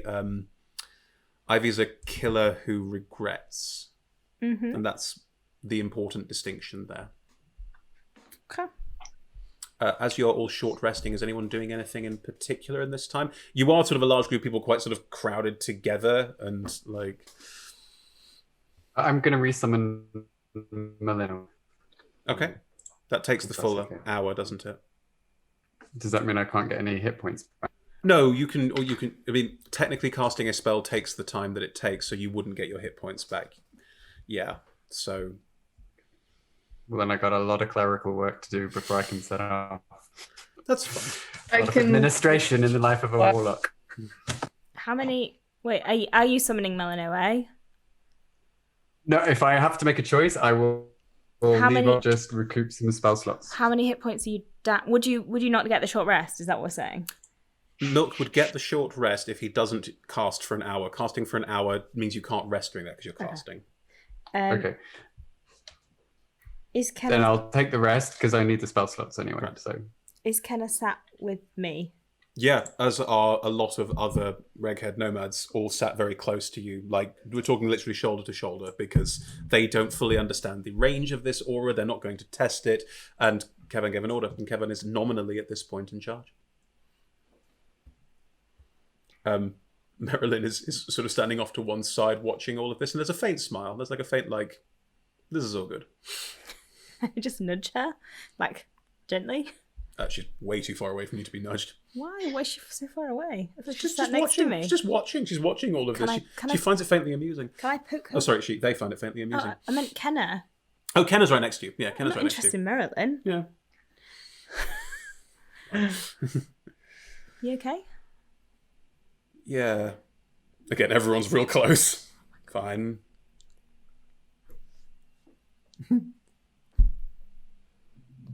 Are any of these... No. Okay. Just checking. Kevin sort of leans into the chat. Are you asking where Kenna's parents are? No. Oh, okay. Where are Kenna's parents? In the camp. Okay. Not in the mine. I don't think... I mean, if they were doing some digging, it won't have been for very long. Kenna leans forward to you. You know, they're quite old. Right. I was, I think I was my... I'm not sure. A lot of kids die, so it's hard to know what number you were, but yeah. Okay. Late. Okay. He's got a really cool sword. I do have a really cool sword. Oh, you're not talking to me. It's not mine. I'm sorry. It's the weapon of the tribal leader. Oh. Cool. Do you know how to use it? Yes, but I'm not I'm no expert. Was it made from a dinosaur? Yes. Cool. Hang on, what's a... Sorry, I assume dinosaur is one of the... Big lizard things. Ah, okay, yeah. Like the big teethy one? Yeah, it's one of their points at his thigh. Ooh. Very Cool. big, very strong bone. Holds a lot of the weight of the body. It's amazing. Kenna, this is amazing. Okay. That hour will pass, and there's anything else wants to do in that hour. I wouldn't mind, Miss Beckett. You can leave Prosp'rus's awkward huddle without too much trouble at the moment, right? Particularly knowing there's another other side to this coming up. Yes, Please Can we leave chat the awkward over huddle. There, nothing would please me more than leaving this awkward huddle. cool. So, People and their emotions. people and their emotions. On that note, once we've headed out from eyeshot and earshot, that like 95% that was all sentimental rubbish. But on like the 5% chance that maybe having friends are, is to be encouraged, we've like saved each other's lives a bit and like decided to be allies and told each other secret, painful things. That probably ticks, I mean, I wouldn't know, but I think it ticks some of the like friend Mutual boxes. debt and shared interest. Yeah. And, we kind of mildly despise most of the other people we're with. Do you want to try? Are you asking me to be your friend? No. Oh. Yes. Oh. If you want to. I've never had done this friends before. Oh, I a long haven't. time ago. But yes, we can be friends. I'll offer you a handshake. Oh God! Oh. Great. That we don't ever have to like talk about our feelings, right? No. Good. Okay. I could see this. Yeah. So weird. At the start of this, I was going to throw my lot behind Milk because he seemed to have a handle on it. I'm really glad I didn't do that. Well done for there not being a coup. Milk is complicated, but Yeah. I'm glad he's here as well. Yeah. Right. Business as usual then. I can have I'm sure we won't mention this in front of any of the others. No. Great. This was good, lovely. Good talk. Thank you. Yes. I'm going to go and try and find Milk. As you both walk back into the clearing, and Ashra, because you do realize as you're having this conversation that presence in your mind is like instantaneous. Oh, I and see. I think it realizes something is up. There's a certain amount of like scouting, checking, and so you do have to like going back in the aura and out. Like it is, you can barely hold it off right now. Yeah. So you do step back in, and Ivy, I'm guessing you walk over. It's up to you if you want to roll a deception check on this, but someone rolled an insight check. Someone rolled an insight check on what? Sorry. The two of you walking off together and coming back. Oh, that's really cute. Then yes, it's Ivy. Of course you were rolling deception check. Likewise. Just 16 plus 6, 22. Ha 24. Interesting. Aspen rolled 23. A little. Ivy, as you walk back, Aspen sort of gives you a. Just making, living will in case I die and you're orphaned again.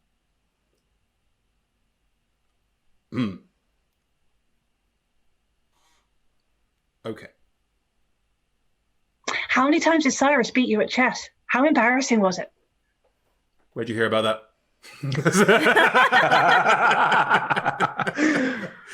Can I just confirm with everyone that after this short rest, you are going to head to the camp and try and, in some weird D&D plan way, catch as many people as possible in the dawn spell? We're just gonna do a sheepdog plan. It's gonna be fine. I'm from Yorkshire. This is all going to be fine. Can confirm. Well, if that's what we're going to do, then now seems a good point to take our break, when at the end of it, we'll come back at the end of that short rest and use the opportunity to maybe make more plans or just go for it. We'll see how it goes. But join us in 510, where the party try and sheepdog an entire community of Rakehead nomads. That's a normal sentence. Cool. See you all after the break. Bye, everyone.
And we're back. Hello, everyone. Welcome back to Icewind Dale Corrupted, where we tell jokes right before we go back on camera, and sometimes they just roll with you for a bit. Ah, it was a good one. Thank you very much, Rebecca. That was a very good one. So, at the end of your, thank you, Emma. At the end of your short rest, you were all in the smaller camp outside of the main camp of the Rakehead Nomads. You have 5 of them with you, including one who I realise after we did it is named the same name as one of George's skeletons. We'll just Yes, it did not escape me. Coincidences do happen. Coincidences do happen. Let's chalk it up to coincidence and not that I had heard that name and it stuck. That's... Yeah. I mean, that's how people name babies. Yeah, it's true. Probably not after your skeleton, though. Weird. I don't think that Kevin... would No, it doesn't matter. So you have these Rakehead Nomads with you that are new to your group. So your grouping is now quite large. There's about somewhere into the tune of 15 to 20 of you in this smaller grouping, quite a few of which are clustered quite close to Prosp'rus at all times. I mean, what's new? As you all come out of your short rest, are you coming out of your short rest and like with Milk, you were having a short rest and regaining some spell slots? Is there like a sort of, are you coming back to the fore? How is this occurring? I always carry a little bit of like coffee powder with me, and I've just been just giving myself a little sort of whisper that if there's no way of making hot water, I'll have just, all right, maybe I press it in. No, I don't. I'll just put it down the back of my throat and good to go for another 20 minutes. Coffee. Good, fine. So you are all up and about and ready, and if Milk rejoins and is clearly pepped up and ready to go, Kevin will sort of, okay, if we're all ready, what's the plan? Yeah, let's go do this. Yeah, I'm all about it. Let's do it. Let's go right now. Oh boy. Sure, that was coffee milk. Back on form. Victor's going to go to the middle and cast the spell. Kenna and Cyrus are going to protect Victor. I'm going to stay out of sight until the spell is cast because I am scary and charming. That means that me and my compatriots will need to stay with you, otherwise we too will be affected. Kenna knows where the village is. The encampment, yes. Marilyn can go. They need to be in the spell or they won't be fixed. But we can chuck them in the last bit of the minute. We can walk in with you. We can walk if you're running in that point, Prosp'rus. We can run in with you, and sort of nods from everyone around. Kevin will turn to Kenna and go,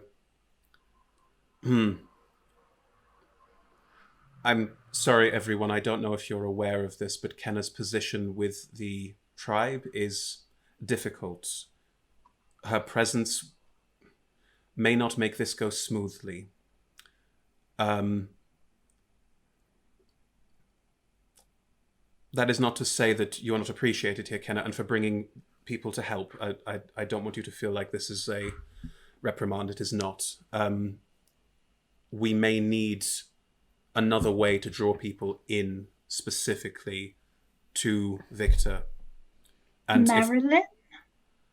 I could potentially... The people in the encampment are aware that I have not partaken. I am not a performer. I could... Milk? I could definitely pretend to be Marilyn, or just make a big scene and stay near Viktor. And what thematically, what kind of theatre were we expecting here? Well, Otto. If the figure that will draw them in is Kevin, then you could pretend to be Kevin and ask everyone to step in and give some kind of grand speech while the spell is being cast. Great, love it. Let's do it. This sounds like a good... I am not big on grand speeches, so you'll... We're going to be today, Kevin. Don't worry. Okay. Is there anything... I will... Is there anything... Sorry, go on. Is there anything particular that would immediately give away that Milk is not Kevin? Kevin takes the sword. There's a little moment of... And takes off the harness with just holding the sword and hands it over to Milk with obvious trepidation. This object is extremely important to the tribe. I know. Ooh,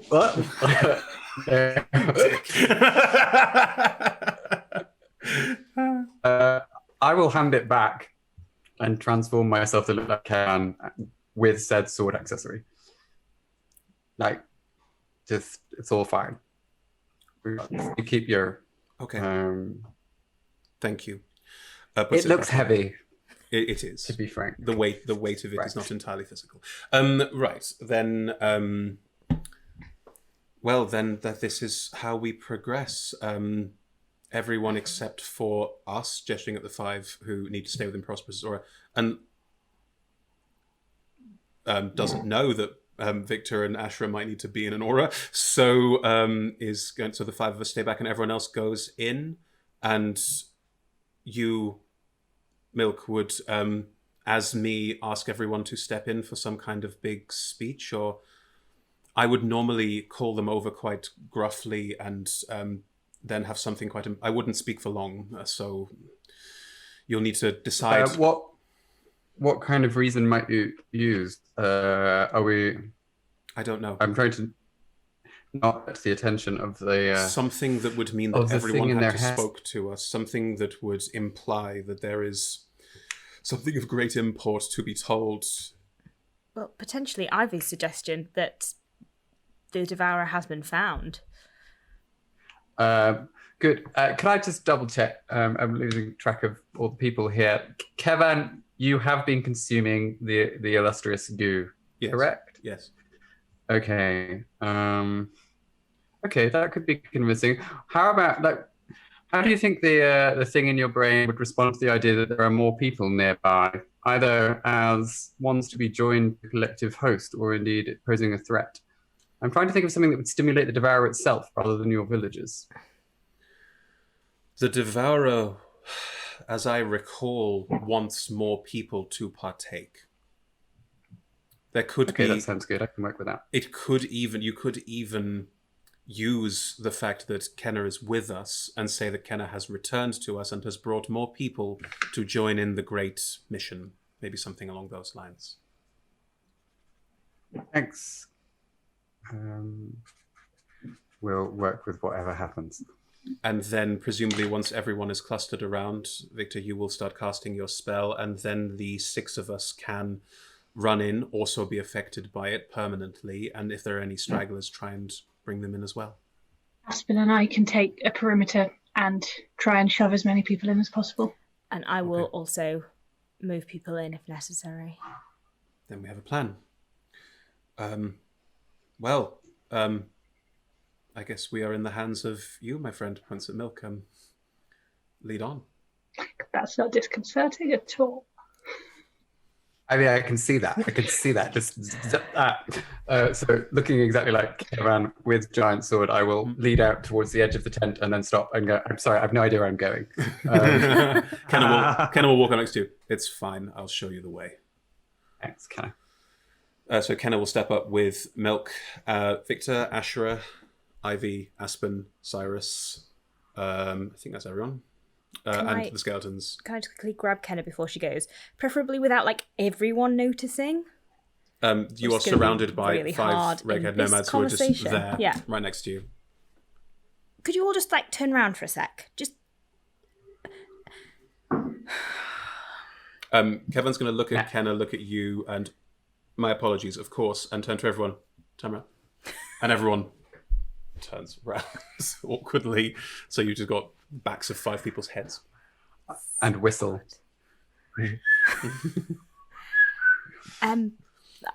Heft the scythe.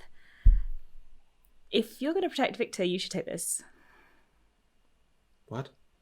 Well, I'm not going to need it.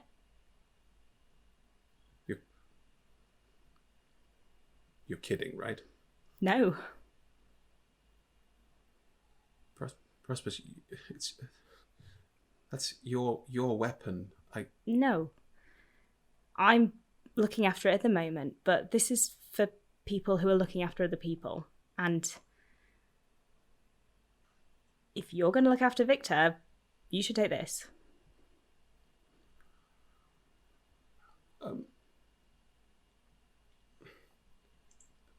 Kenna looks not sure what to do with this. I'm serious. I'll borrow your longsword in the meantime, if you don't mind. Kevan's going to turn around.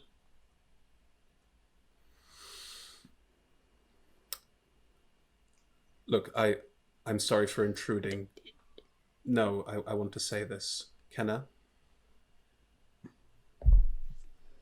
you may be about to save us all. I would be honored if you would protect us. Sorry, I shouldn't. And turns around again and kind of just taking all of that in. Okay. Reaches out for the scythe and it's heavy. You get used to it. I'm serious about the longsword though. Like I have sure. javelins. Awkwardly, pulls out the longsword and gives it to you. Okay. I'll see you on the other side. Okay. I love you. I love you too. Okay. And it just walks out holding the scythe, not quite sure how to grip it. Just takes it and goes. Viktor, Ashra, are you stepping out of Prosp'rus' aura and going with everyone else? Yeah, it seems necessary at this point. Yeah. Hooray. Cool. In which case, the first grouping heads off, and the second grouping follows behind, but at a distance. How far away? My group? Yep. I'm not sneaky. 60 feet. Like a good couple of minutes distance. It's probably more. Do you need to be made invisible again? I do not know if it will help, but it's more the effect. I think we'll just make sure that we're... Make Kevan invisible, please. Why? Because if they see you and they see another Kevan, we're going to be in real trouble. This is a good point. This is a good point. Don't make any sudden aggressive movements. Don't cast any spells if that's what you do until you need to. No intention of doing that. Fine. It should last for... How long does it last? An hour. An hour, or until I am forced to do something else that requires my attention. Okay. In which case, you make Kevan invisible. Lovely, and you're falling about 6 feet behind. As your grouping heads out, it's about a 15-minute walk, so there is some time while you are walking. Eventually, the larger group will reach a point where Kenna will sort of just up ahead, holding the scythe, not quite sure what to do with it. And you can all step out, and as you do, you see that there are 2 concentric rows of basically tents, and the outer ones appear to be a bit hardier, a bit better worn. The inner ones appear to be a bit less so, and you can step through. You can see people. There are lots and lots of redhead nomads moving around, and some of them will see and wave and look a bit confused, not quite sure what's happening. Iollas will say something in their language, and Kenna will also say something. Milk.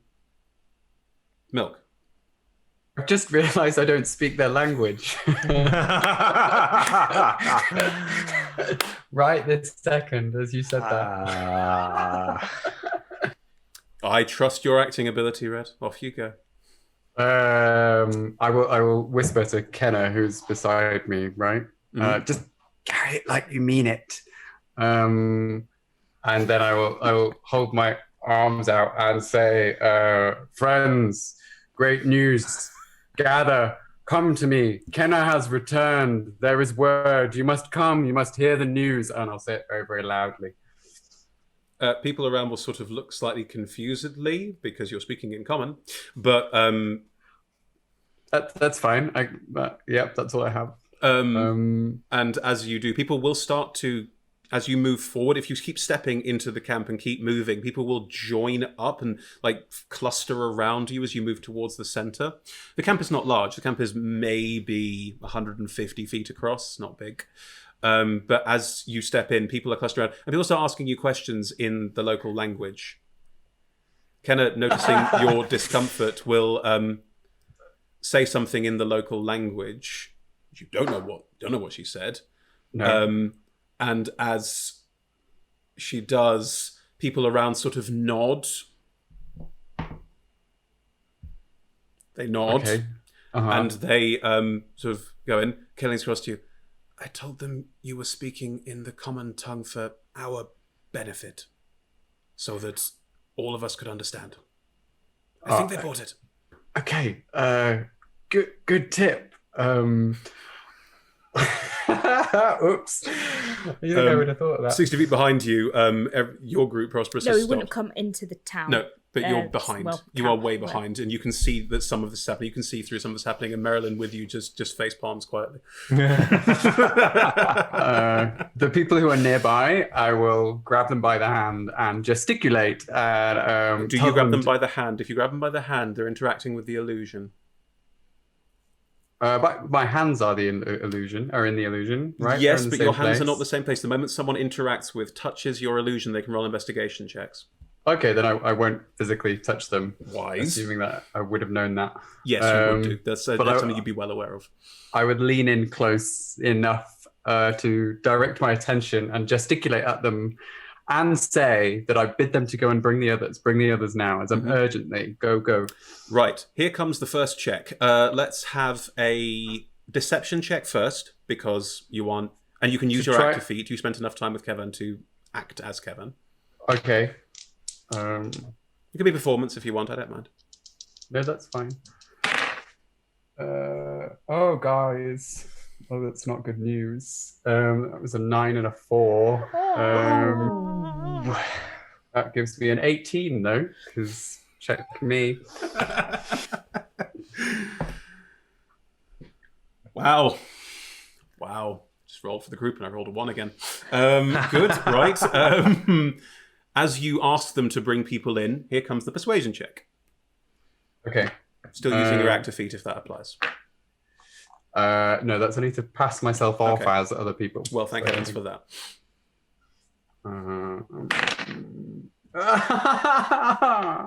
That's a 16. But that was with a 7 as a roll. That wasn't very good. Well, regardless, people are going to sort of... The boss told us to bring everyone in, so they're going to start picking everyone up. And you realise as you're stepping into the centre and all these people are crowding around you, you can't see many stragglers. There are a couple of guards guarding the perimeter. There's about 5 to 10 who are going to be outside the range of this. Then I will again gesticulate to someone. How far away did you say? The guards are around the perimeter of the camp, so if you're moving to the centre, they're going to be about 75 feet away from you. 75? Just 75? Yeah. Okay, noted. Yeah, I'll make this easy for you, yeah. No, sure.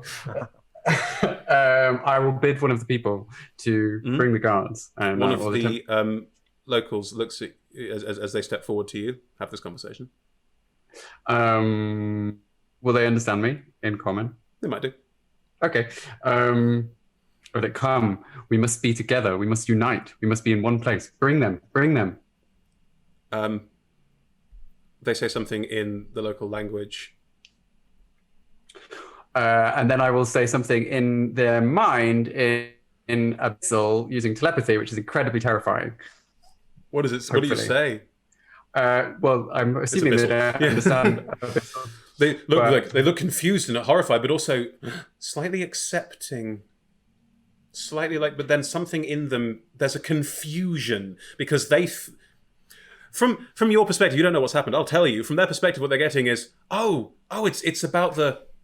No, it's definitely not. What? Oh. Like they're just confused now. That this figure looks at you confusedly. So I will quite nod with understanding at their confusion. Yes, no, I know. Confusing in their head. I know. Bring them. You must bring them. Roll a persuasion check with disadvantage. With disadvantage. Just cast it. We can chuck those people in. One of you Yeah, should right. cast tongues. I know, right? I should have tongues. 16. Oh, no, sorry. Well, that was the better one. That's 12.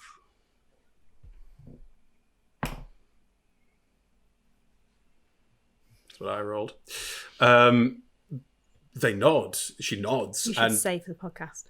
Yes, I rolled a 4. She nods and goes and starts talking to the guards, who look confused. This is breaking with protocol. They don't have protocol. This is breaking with the way they work. So the guards are also now stepping within, but also still keeping a wary eye on the perimeter. Like, they're not quite sure, but they're now within the range of Victor's spell as you get to the center of this space. Victor, Ashra, roll me a wisdom saving throw. Ooh. You knew this was Victor's coming. already saved. You knew this was coming. In the button. Yeah, Ooh. it's an actual 20. Yes! Oh, good. Mine's not that good, but it's a 23 Okay. total.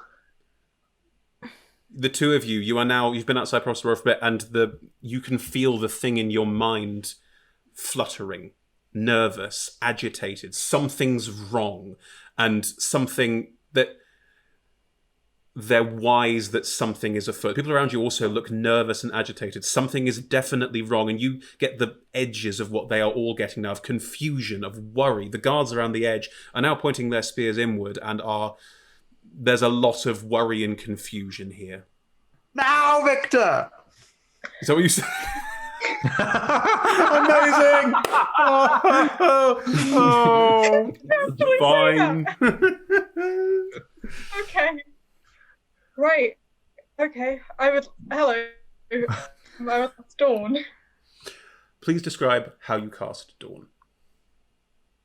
It's an excellent question. I think it's a matter of I think if Victor were casting this when there was already a sun, it would be a matter of pulling the sunlight from the sky. Mm-hmm.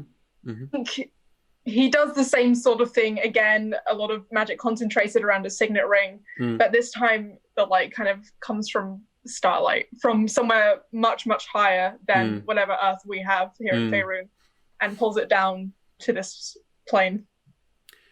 As you begin to cast, and as this glow of radiant dawn-like energy starts to emanate from you in the center of this space, washing out amongst everyone,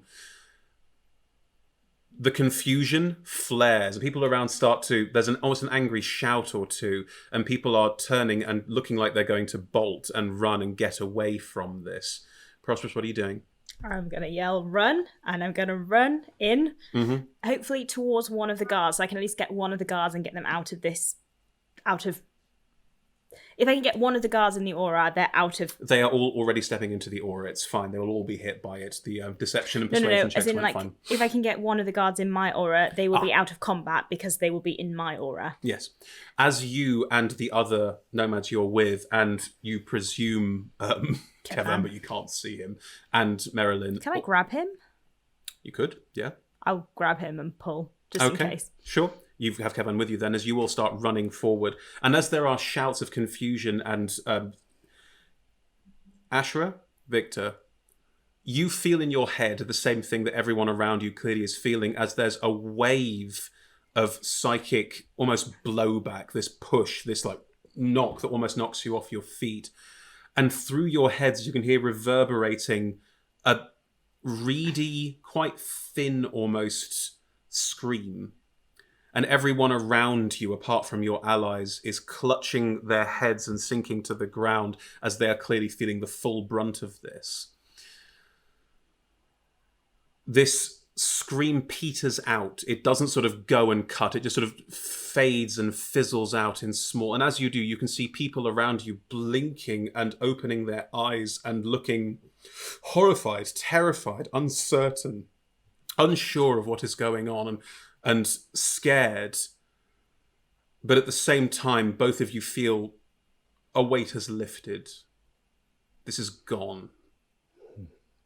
And Prosp'rus, as you run in, dragging Kevan with you, Kevan next to you stumbles a little. The figures around you run in with you and also have the same effect. The guards are all in that same moment. And for a moment, everyone around you is just stumbling and looking confused and horrified and shocked and unsure of what to do. I enjoy the sunlight. I've been waiting for this for days, and also not having the weight of carrying the scythe.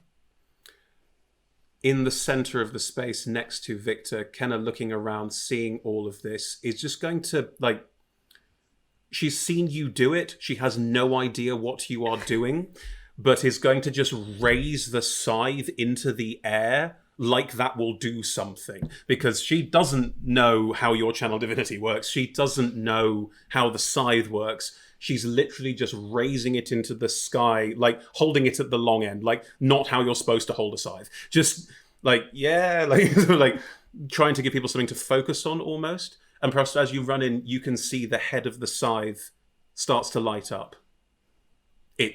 You have no idea why that's happening, but it glows, and as it does, the sunlight effect around Viktor seems to almost like double. And it's almost like this sunlight is in the center, clustered around your scythe, just beaming out through everyone. And people who are looking confused and worried and unsure and don't quite know what to make of this moment see Kenna holding it, and are sort of, there's a calm, there's a quiet, and everything calms down and the moment passes. Viktor's still glowing. The scythe stops. And as it does, people around you are looking at each other and falling into each other's arms in a moment of relief. Kevan, still invisible next to you, Prosp'rus, sort of, you can feel the grip on your arm. It's like, what's going on? What is this? But also is feeling this moment of clarity. What would everyone like to do? I will clap Viktor the hell on the back, I think. I think the spell takes enough out of Viktor that he like stumbles a little bit. It was like, crap you. Good show. Only have to do that a few more times, right? Did we get anyone? Is there anyone we missed? A quick scan. Is there anyone running away? Or can't see anyone in the vicinity. The rolls were all more than good enough that everyone in the vicinity is still fine. Milk, with a quick scan of the area, the camp is situated next to the mouth of a cave. It is inside the ice wall. The ice wall here does weep quite considerably, so there's sort of a pool around this, but you can see there is a tunnel going off. You can't see any figures running down it or anything like that, but you don't know if everyone's here, and there's an obvious way to go, if you will. So then we're okay for now, Viktor. That's all that matters. You've done an amazing thing. Thank you. I couldn't have done it without all of you. Thank you so much. I think Prosp'rus, you can be joining in the so middle. Good to think clearly again. Yeah. Give Viktor a hug. Viktor gives like an awkward kind of like sibling hug of just like the pat on the back. That does very much appreciate the contact. All of you are in the middle of this space. People around you are shaking out. A couple people are coming over and trying to talk to Milk in the local language. And Milk, you still look like Kevan. That hasn't changed. I know, absolutely. You should probably drop that. And actually, you should probably drop yours too, maybe. Oh, okay, on 3. People sort of blink, and suddenly Kevan's replaced by Milk, who is very, very visibly like different. And Kevan suddenly appears and is going to start moving around and talking to people. And frankly, is going to ignore you all for a second, just focusing on making sure everyone's all right and checking out anyone in tents and things like that. And is just moving around and checking in on people. Viktor, if you remain glowing, a few people are sort of people go into tents and bring someone out. There's a bit of kicking and struggling sometimes, but the moment they step outside, they have the same moment, the same reaction. They need to be in the sunlight. If you just keep standing there and waiting and hold it for a minute, everyone in this camp will be cured. Yeah, staying concentrated. Sorry. That's fine. I'll head up to Kenna as long as she's not like talking to her parents. No, Kenna's still holding the scythe up and is sort of looking around slightly confusedly and is looking at the scythe glowing in a kind of weird, like, I don't know what I just did way. As you step over, the scythe the glow is faded already. She's going to sort of put it down and... Hey. Well, I think it worked. Yeah, it's not supposed to do that. I've seen you do that loads of times. Yeah, that's not the scythe. What? That's not the scythe. That's me. The scythe doesn't do that. I pick out the longsword and make the longsword start glowing. She looks at the side weirdly. I don't know what that means. I think I do. Okay. Two figures are standing in your peripheral vision, and are looking at her and you, and don't. I'll see you in a sec. She looks at one side, sees her parents, and doesn't quite know what to do, because under a certain amount of pressure from leaving and all the rest of it, just stands there a little abashedly, and both of them step over, and what you presume is her mother, but you don't know, is just going to hug her, and her father just looking at her, looking at the mother, steps over to you. Hello. Hi. What just happened? My friend Viktor just brought the dawn, and Kenna also brought the dawn. I didn't know my daughter could bring the dawn. I don't think she did either. I'm Carlane. Prosp'rus. Nice to meet you. Pleasure.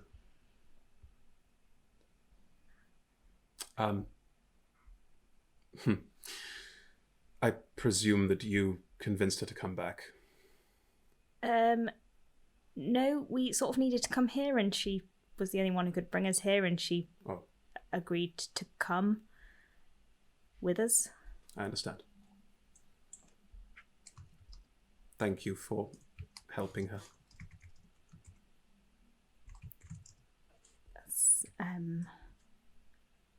Well, she didn't need my help, but...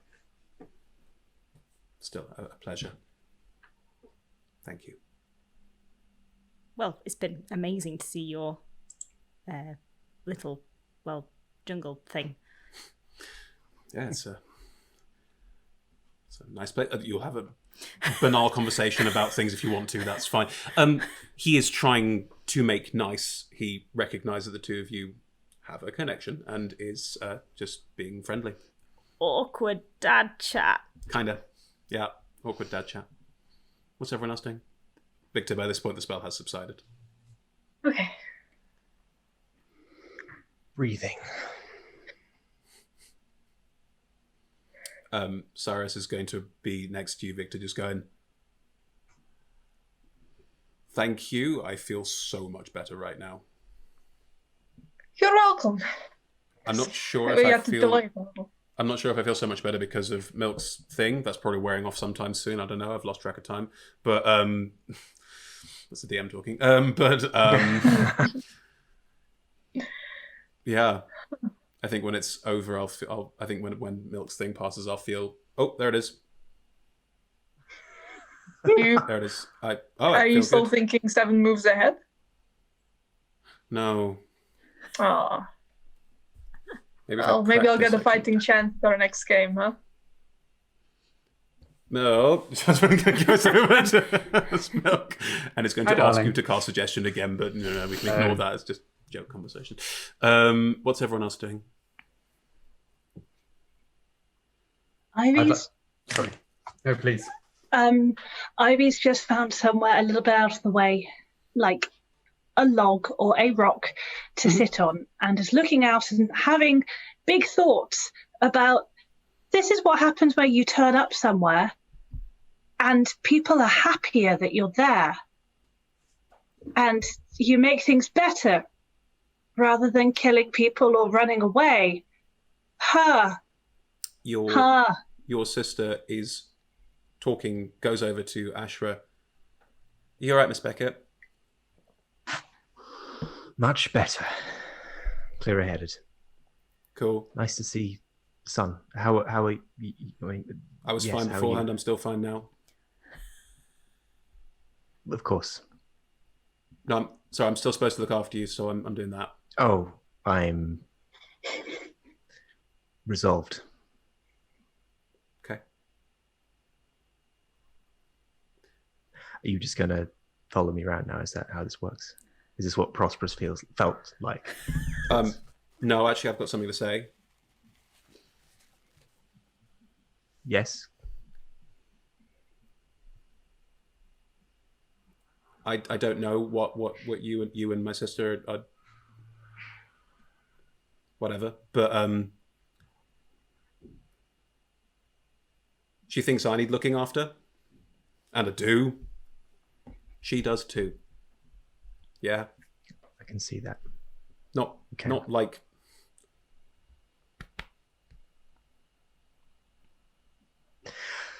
I wouldn't call myself the best person for that, but I have resolved to try. Looking in a very unflattering mirror, turns around and goes to sit with Ivy.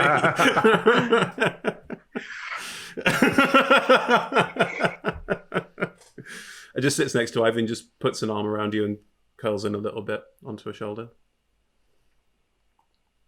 Nicely done. Good job, kid. Everyone's still alive. That's what you told me to do. Exactly, you did it. I'd say, well done. You too. Thanks. We should make a habit of this thing. This was nice. What, making it beam with sunlight in the middle of someone else's camp? I mean, maybe not literally that. Like, I specifically have the opposite skills to that. But I mean more than making people happy and not dead. I mean, I know you were trained by them to do shitty things, but it's what you do with it. And it counts.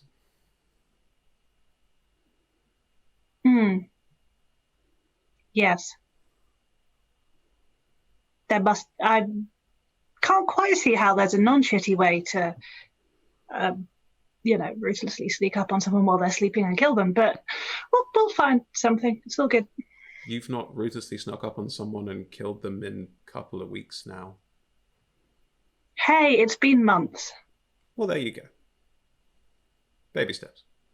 I have a little token with how many days I've been scratched Oh, a tally. no. Days since murder. Oh dear. Back to zero. I love it. What's everyone else doing?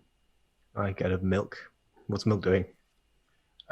Milk is congratulating himself by way of the other people, I think. Just being like, yes, that was quite a revelation. I mean, I know Viktor. Yes, no, great friends. We've known each other a long time.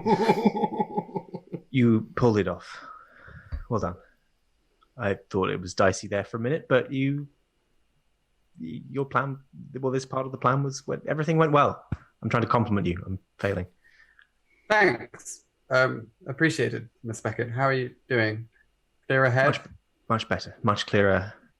Same, well, almost all of the same problems, but I'm hopeful that we can do something about it now.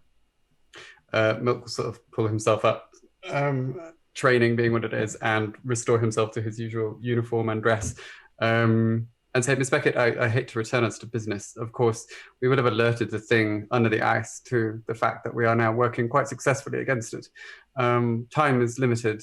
If you hope to bring these people living back to warmer climes, it is nevertheless still, I guess, your duty if you have any leadership you feel like bringing to the table. I agree with you. As they said, the Devourer does not seem inclined towards violence easily, but we have quite probably backed into a corner. Kevin is going to join you, not like barge into conversation, but if you're speaking openly, just step up and... Yeah, if we're war planning, I'll step away from Kenna's parents. Sure, it's obvious. If it's obvious, there's a moment you can all catch join as us. many people's eyes from the group. That's fine. You can all Ivy join will us. happily escape from a conversation about her past morals and feelings. If you all step in as a group, Kevin will join all of you. We were having a private conversation here. Can we not get 5 minutes? Oh, I'm so sorry. I'll leave you with it. Everyone go back I to know your how you awkward feel, conversations. Prosp'rus. I know how you feel. My God. Oh, I'm Something fine got- now. You've all been cured. You can stay far away from me, but I want to be Right. part of this conversation, so don't go. I'm sorry. I'm very bad at reading subtext. Do you want me to leave? No, it's fine. I guess we were done with what we were talking about. Yes, We can absolutely. I give Milk a firm pat on the back. Well done, Milk. Good job. Thank you, Prosp'rus. I hesitate to ask more of you. Viktor, can you do that again? Need a good night's sleep first, but I can, yes. There are about 15 of the camp unaccounted for. Some of our strongest warriors. Oh, good. They are currently, according to others, beneath the ice, points to the tunnel, trying to get through to the Devourer. And I'm sorry to ask this, but could you help them too? Yes, of course. I mean, before we pretend to be super selfless about this, we were going anyway. Some of our lot are stuck down there too. So, like, yeah, you're not asking us to do something incredibly noble. We were going. Don't worry. If we die, it's not your fault. Do we know that they're down there? That is where people here are telling me they were when we arrived. I thought No, I mean our people. Kolbak told you that they were down there, didn't he? Oh, I'm sorry. No, he told me they were in the village all eating the goo. No, he told you that they were digging further. Yeah, That's I think I true. remember that. That's true. Yeah. And Yolis told us that by this point, they'd be digging down for the Devourer. I think. It's all good. Maybe it'll join up in the middle. Who knows? Save us trekking That'd be 4 days nice. back across the glacier. Well, if the Devourer is a creature, an entity, however large it may be, it stands to reason that it can only be in one place at once. If it's not, that's a really worrying thought. Marilyn also is sort of joining in this conversation on the edges of it. I will say for this, as I mentioned before, none of us know what this Devourer truly is.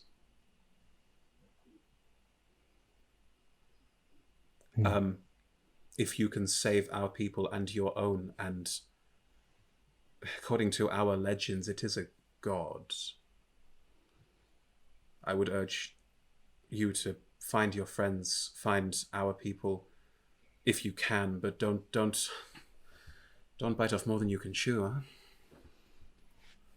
I I mean, don't see that we have a choice. got really big mouths. Did I take the metaphor too far? No, I liked it. It was good. It was a lovely image. Kevin is going to look around all of you. Well then, my people here, we are not, and looking around, most of these people are not combatants. Even the people Yolis had traveling with him are not combatants. We do not have a lot of people to protect here, and this is still a dangerous place. I cannot offer you much in the way of support. To be honest, we're better without more people to worry about. I understand. Though a map of the structure through the caves, detailedly drawn, would be most useful. And indeed, if you have like a phrase book of some kind. If you would like to, if you will need to rest here before Viktor can do that again, then in that time, I'm sure we can sketch out where we traveled recently, where we dug recently, to give you an idea of where to go, and I'm sure we can teach you a couple of words. That is. I mean, if you say them to Ashra, she'll remember them. Oh, True. That's true. Then that is very easy. We will arrange that for you, of course. Well, you are welcome to rest here and stay as long as you want. Of course, you are honored guests, and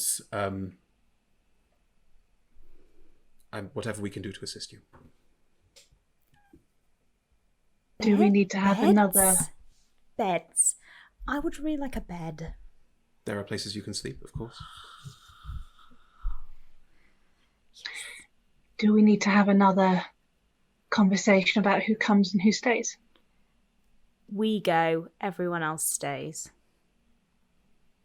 Did we include the NPCs who are also part of this conversation, I presume? The other NPCs, Cyrus and Aspen and Kenna, are not with you. Kenna's talking to her parents. Aspen, realizing this was a big chat, stayed out of the way, starting to understand some of that.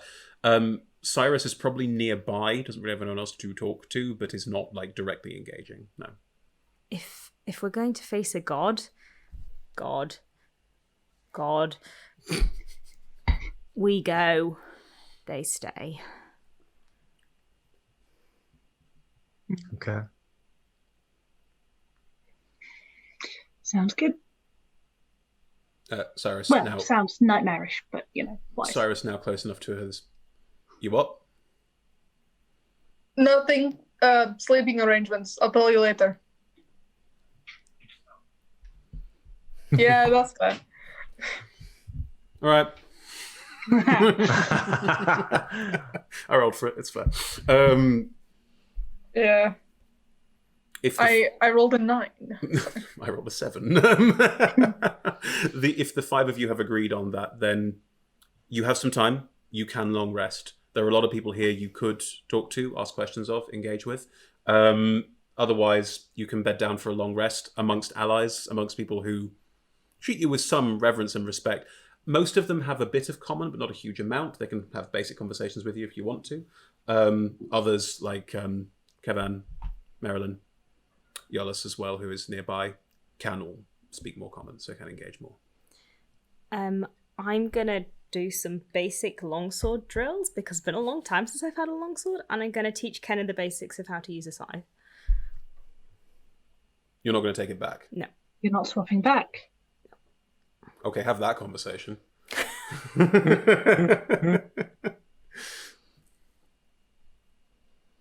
Is she still with her parents? Is she on her She's own? currently with her It parents. would be easier if she was not with her parents. If you step over and ask her to take her away for a sec, they're not going to be like, no, we haven't seen her in years, catch up. They're going to go like, no, you've got shit to talk about, it's fine. Like, Can I show you the basics of how to use that? Because you're holding it wrong. you Sorry. Scythes have weird handles. They have 2 top handles and a flat. It doesn't matter. Like a sword the wrong way around. Kind That's of, what I yeah. had. This is yours. No. Well, like I said, it never was mine, and it definitely isn't now.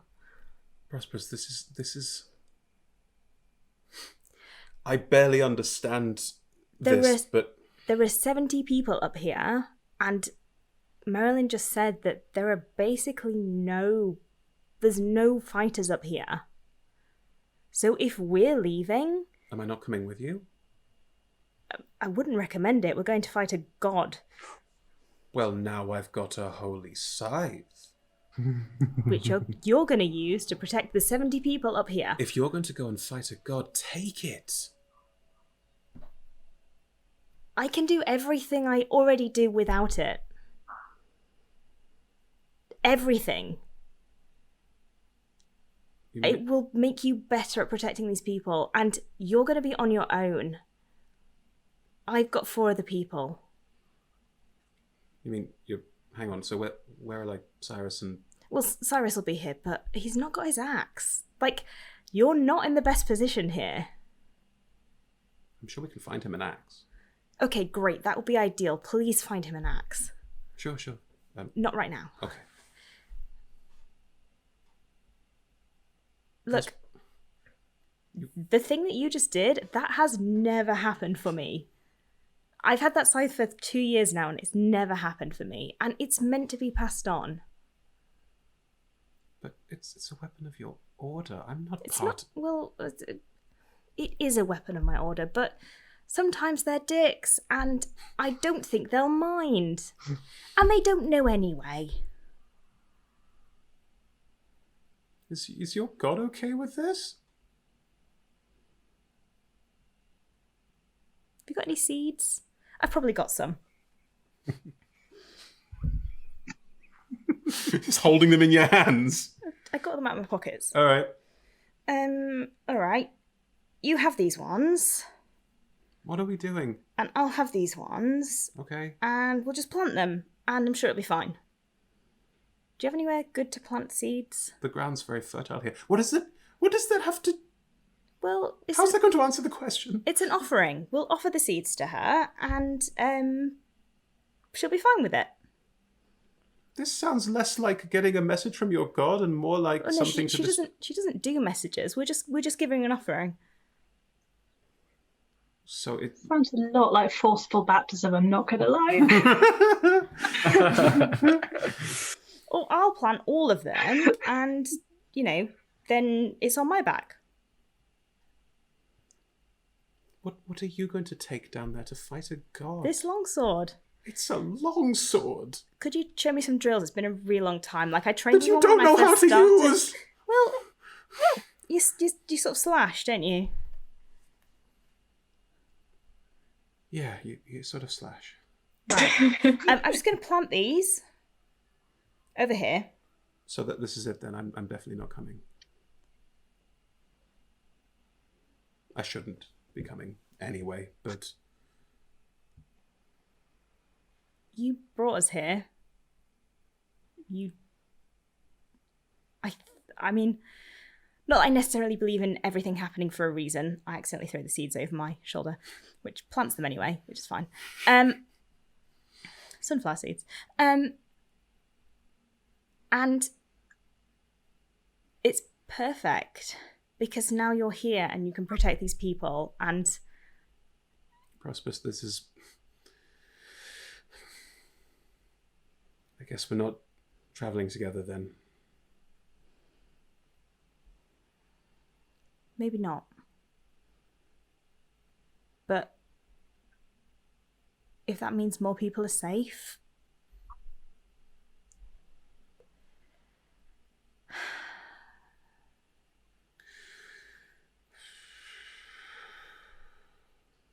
also, you were called by a god just then. That was it.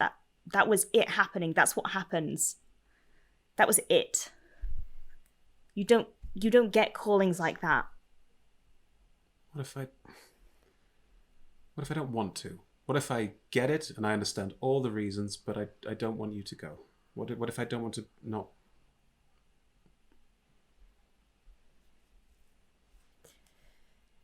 If I stay and they all go and they all die, I will feel like I killed them. Yep, that's how that feels. Yeah, you're right. I know.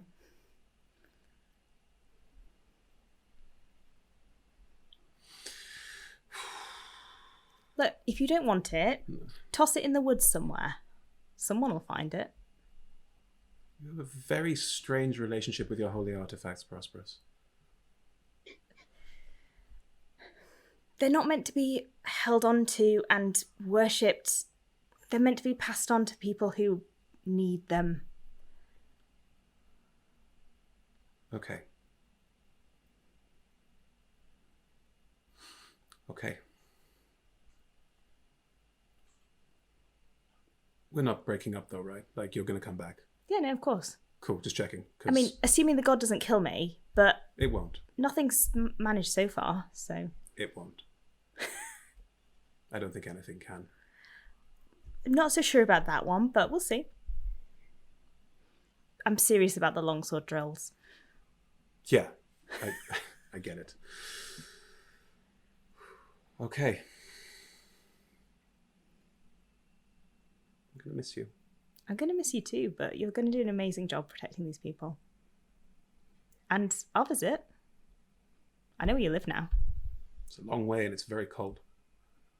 It's never stopped me before. Also, this glacier is fun.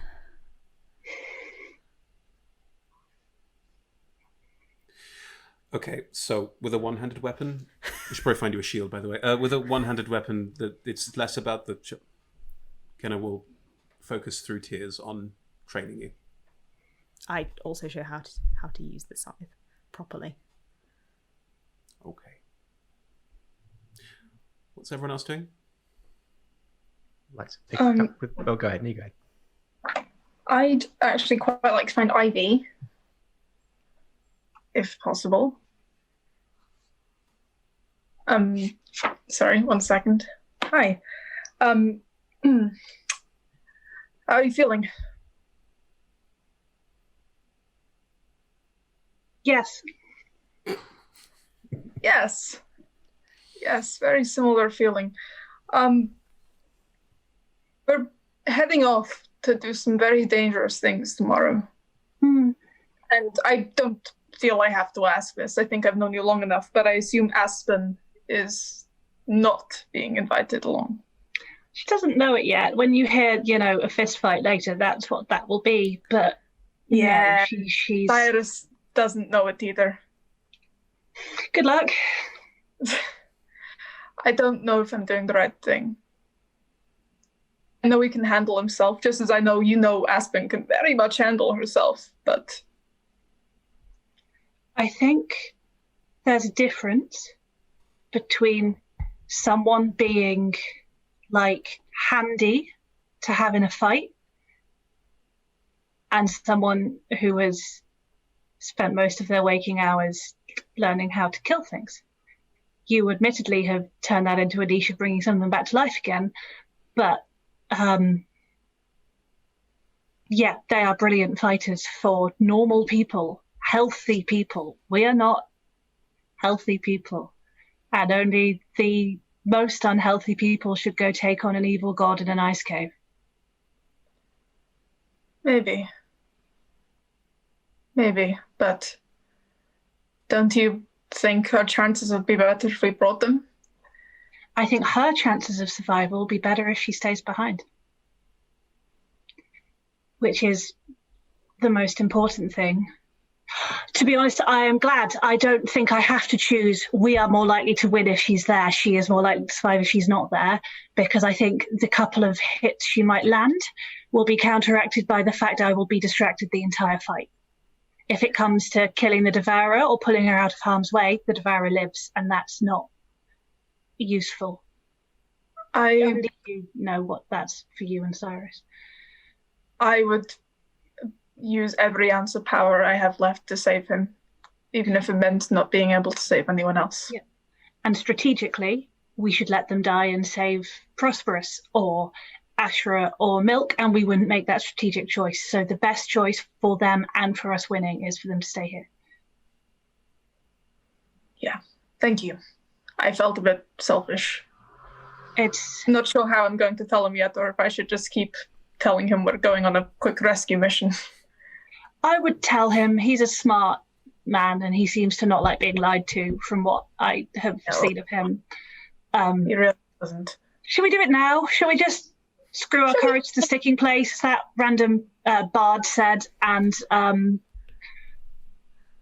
it? I'll do it if you do it. Yeah. And then shall we find out whatever is a pub here, and I'll meet you afterwards? Oh, yes, please. Thank you so much. Cool. Yes, goodness. Yeah. I'm so tired. Thanks for the conversation. I'm not good at the telling you what I think. Made me know what I think. So, yeah, thank you. Thanks. Good luck. Mm-hmm. You too. Cool. Who goes first? Flip for it. Yeah. Oh, do you want it, or do you want to actually? Okay. Heads or tails? Your tails. I'll go for tails. It's heads. Hold on, but does that mean you win? So you go, we win now! Victor, go talk to Cyrus. Yeah, I figured that's what it meant. Oh, bloody hell. Okay, where's Cyrus? Sort of wandering around looking a bit aimless. Okay. Hey, buddy. Hey, someone just gave me an axe. Huh. It's a nice axe. That's maybe plays into a little of what we're going to talk about. How are you feeling? Any tiredness? Any lasting aches? No, not.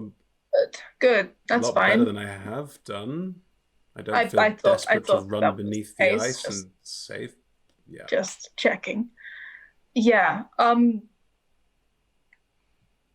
We're going out tomorrow to do something, and you're not coming. You need me here What, protecting them? Yes, that's exactly it. Roll a deception check. Oh, I'm not good at deception. I'm very bad at deception. That Roll was a it. 5. 5. Okay. Okay. Oh, okay. Great. Looks like you have me using that X. I suppose. But that was all. Wanted to let you know we'll be heading out, and that's where I'll be. And it's best that you don't come. Too many chefs Because in these the people need kitchen. looking after. Yeah. Right. Good. Glad. Just very unlikely, but in the event I go and don't come back from this trip, just I don't know, find a new doctor for Camp Howell if you plan on heading back that way. Viktor, if you don't come back, then Ivy's not coming back. So... Ivy stands more of a chance than I do, let's be honest. You wouldn't let her alone. So... No, I wouldn't. If you don't come back, I'll head south with Aspen and keep her safe. Thank you. But, she'll come back. She'll come back, and... Yeah, you'll both come back. It'll be fine. Do come back, though. Don't leave me here. I'm fine protecting them for a little bit, but... It would be a weird place to leave you. No, it would be fine. We've got more road to find. Yeah, that'll be fun. It's been a little while since we were out on the road together. I'm sure there's other warmer places. That'd be good. Yeah. Yep. I'm gonna go find the bar. You wanna come? Yeah, I'd love to. Got to get ready for protecting everyone. And there's a smell. Yeah. You know that Cyrus understands what you're doing and is perfectly fine with it. Yeah, Cyrus and I have been playing the saying not what you mean with other words game for a long time. Yeah. And comes with you too. There's no bar. People will sit down and, have drinks with each other and chat, and you can join in with them. That's perfectly fine. They'll welcome you. Ivy. I will go find Aspen. Aspen is still sat on the log, still looking out. Yo, Squidge, how you doing? Fine. How are you actually doing? You're about to tell me that you're going to go under the ice and leave me here, aren't you? Yes. Cool. Are you going to stay? Yeah. Insight check.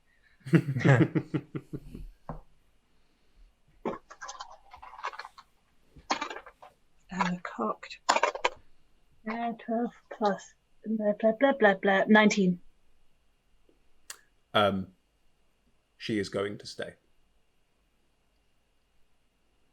You know why, right?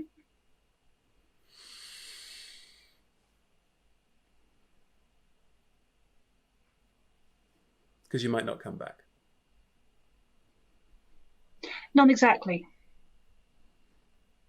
Because you're worried about me. Also not exactly. Because Cyrus needs looking after? I mean, he totally does, but that's a sort of bonus.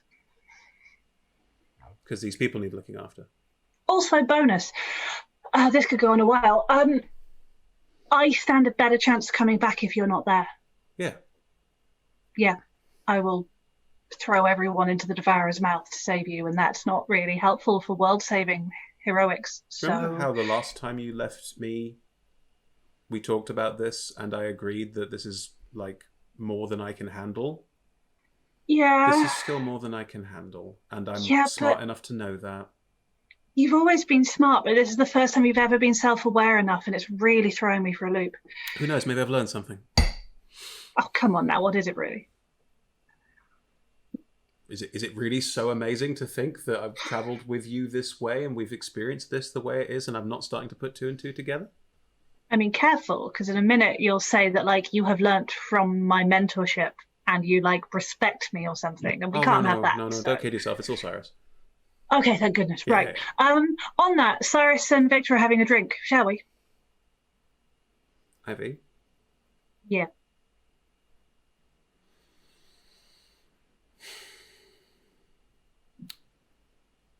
I'm going to go find the pitch again. I beg your pardon. I'm going to go find the pitch again. And You're I'm gonna fucking stop what? them. No, you're not. Yes, I am. Do you remember the bit where you nearly died? Yeah? Nothing has changed except they are more determined to kill you. Mm-hmm. And the next assassin they send isn't going to also sadistically be your sister, who will have a weird-ass change of heart at the last minute because you managed to talk to empathy. They will just kill you.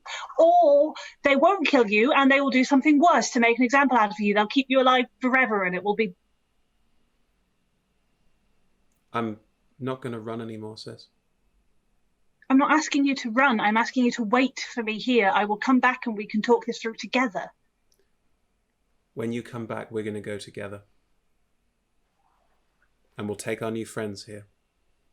Some of them, if they can, if they are able to. And we're going to go and we're going to fix this. Okay. I'll make you a deal. But a binding one, okay? Okay. If you promise to... No, I'll do my end first. I will promise to work towards finding allies, building strength, getting information, with the ultimate aim of taking on the pitch. Yeah. I will promise to fight this fight with you. Yeah. If you promise to wait until I say we have a chance. Yeah, I'm not going to... I'm talking about running straight back and just trying to punch my way through it. Fuck me. I thought you meant that, like, when I left, you were just going to go and, like, walk in and be like, whoa, and then die. No, I'm not a fucking idiot. Wouldn't do that. Well, could you not be more... I said, I'm going to go over there, and you're like, cool, while you do that, I'm going to go over there on a suicide mission. My heart! No! Right. Oh, yeah. Obviously, we're going to stop. That was always going to happen anyway. I just hope we could have a holiday somewhere warm first. We're not going to keep running, sis. We're done running. No, I just... beach and then fighting and then, yes. We don't get beaches. Yes. Warmth would be nice. We don't get warm beaches. You know that. We don't. And all these people here have shown me that. We spend so much time running. What's the point? Not Take it dying. to them. Yeah, with friends. You were eavesdropping on me and Ash, weren't you? Yes. Yeah. You should be sneakier at it. I saw you. I know you didn't, but you know what? You can keep believing that all you want. They didn't teach me nothing. Okay, yes. Right. The Ironmont sisters are going to take on the pitch. Just... Can I please go kill this god before we, like, start thinking about the next suicide mission? Can we just... Yeah, that's fine. One impossible target first. Bring all of these heavy hitters back because we're gonna need them.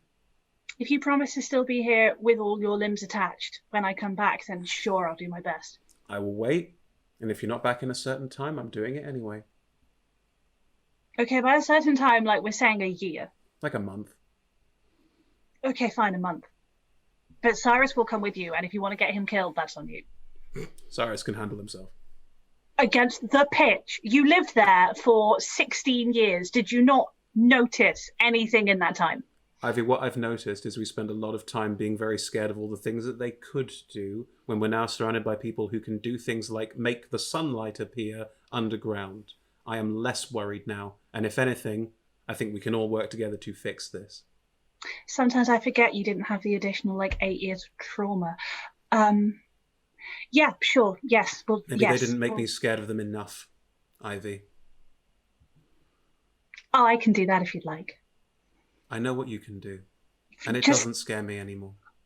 Aspen, I've said yes. If you keep pushing, I will go back. So can you just accept that this is happening and stop poking the places that you know you can poke, and flipping, bring me a drink, and Sure. stop talking. Like, let me imagine that if we kill this evil ice god, like, there's a beach waiting for me. Just let me have that, okay?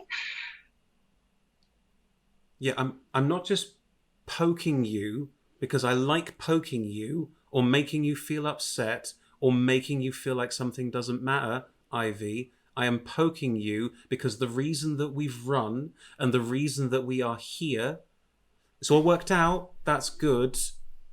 You're more scared of them than I am. And we're going to work through that and we're going to go and fix it. Okay? I am so not okay with the idea of being scared of them as a flaw rather than an incredibly well-researched and honed survival mechanism. But, we'll make you more scared. I will accept that being scared of them is a very wise thing, and then we'll take them down. We'll get there. All right, deal. Oh, you cocky little shit. Okay. Let's get a drink. Come on. Yeah, I can't have those be my last words if I don't come back. I do love you. Right. You too. You prat. Spend more time with Cyrus. He's useful for this sort of thing. Very straight cool. thinking. I've got Miss Beckett for clear thinking, and I like her style better. Yeah, you have. We'll leave that for another time. Well, I don't know. Pub.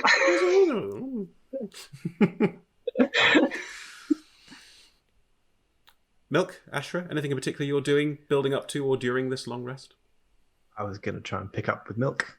Oh, great. Perfect. Milk is trying to find something interesting to drink or smoke. Plenty of What is nice this? things to drink. People do have alcohol. They do have fermented drinks. That is absolutely fine. They've also, they do have, beer that they have bought. Like this, not like they live on the glacier and never get any purchasing. Like, they do have stuff that they carry around with them.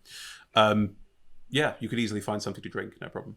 Well, good stuff. Like when in 10 towns, right? Do it the right way. So if you want to dig, then the people to talk to are probably Marilyn and Kevin, because they're in charge and know good. people. I mean, he's probably been doing this quite some while, and hopefully he's in the process of making friends and getting a little bit tipsy with them. That's probably if everyone's round, if people have started drinking, then if you're there already started drinking, then that's where Viktor goes, that's where Cyrus goes, that's where Ivy goes, that's where Ashra goes. This was he's had a long day. He wouldn't be finding a group of people yet. He's just mellowing himself out. Okay, so you've managed to find somewhere a bit more private. Ashra will go and interrupt that, so that's fine.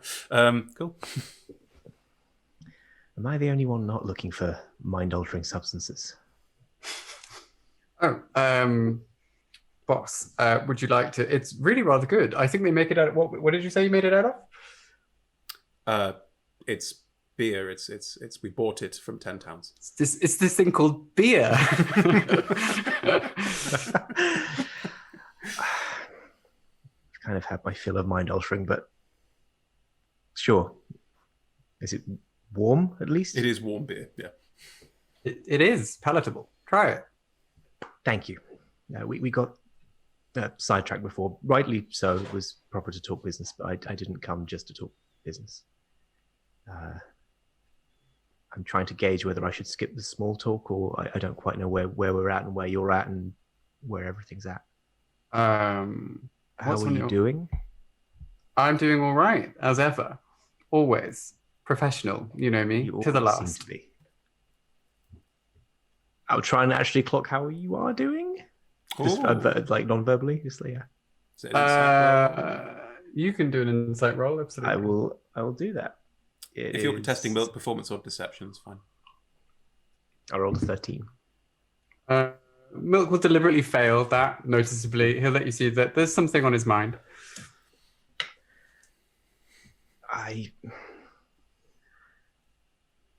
This has been rough. That's an understatement. It's a banal understatement as well. It's been a hell of a few days and longer before that since this started. So I feel like we're past the factionalism and the frenemy and all of this. And if you need support, I am here. Thank you, Ash. how are you finding field work? It's been a while. I feel like I could have been better prepared for it this time. This is not quite what this gig was sold to me. Not gig. It was not quite what this operation was sold to me as, but I'm finding my feet again. Think you'll probably do noticed more? fewer incidents. Yes. No, a rough start, but that's what any new leader needs to be put through, I think, in order to find their feet. Absolutely. No, you've come into your own. I wouldn't worry about that. But it does seem that we are very far away from, both geographically and otherwise, perhaps what we set out to do, which is what? To follow the orders of shadowy figures who care not one whit for our lives or intentions and just send us out like Prosp'rus's grain cast on the ground to fall where it may in the service of others, right? What purpose does it really grain serve? has rather a better chance. But yes, the Brotherhood has been my life for years now. It seemed like the most important thing in the world. And yes, I think calling it gloss would be unfair because gloss is too shiny and bright, but the allure that it had is rather dulled. I had something to ask you, I hope, as a friend. I've generally avoided talking about this, pointing at my face on the eyes, the eggs. Does this have anything to do with all of this? I don't know. My understanding, Ash, is that the two are not connected. But this, as Malinoe is not here, I noticed. It's weird living the reason that you might die so really close to you. I'm not sure what happens from here, but I'll give you one for free in the great game that we play. Priorities might be different. I don't know anyone here any harm, but there are things out here that perhaps mean more to me than to any of you. We have found ourselves reliant on a band of who should not be here and did not deserve to be here. I'm not here to kill the thing, I don't think, but I might need to move on from this group at some point in some way. I give you this for free because I hope that neither of us would stand in the other's way as friends. Depends on the manner of your departure, I suppose. But no, I would not seek to stop you. But if there are things you need help with, ask when the time comes. I will do my best. This is not a question of distrust. I have studied your behavior, Ash. I can tell that you are a decent and straightforward individual. It's a good quality in a leader. But the things that we are dealing with here, or the things that I am dealing with here, are beyond the power of any of us. They are beyond the power of gods. They are beyond the power of any of us, but I think whatever happens over the next few days, we're gambling on the chance that it might not be beyond the power of all of us. Hence why I'm checking in with you. And I appreciate that, honestly. I say that one person to another, and I hope that we find cause for a more leisurely interaction back in some town somewhere, perhaps when we've both rejected the administrative restrictions of the Arcane Brotherhood, can bond over more interesting things, like a pursuit of, I don't know, dark and interesting magics and fine wine or cheeses. But yes, we're very far away from all that right now. Well, here's to the possibility. Absolutely. Stay sharp, Miss Beckett. I will. Rest up. You too. And I will sidle off because I would just like to have a brief exchange with Ivy, if I may. Of course. you were wandering towards the group, Ivy, I might just try and grab you if I could just before you sort of get there. I mean, literally grab? Or... No, just... Okay, because you will get punched. I know. He's well aware. Just sort of step in beside you, and just be like, hey, our kid. Oh, me. Hi. Hi. Everything okay? I mean, we're on a glacier at the north of the world about to fight a mind-altering god. Sure. Yeah, it sucks. It really it is a sucks, I think, deeper than any of us expected.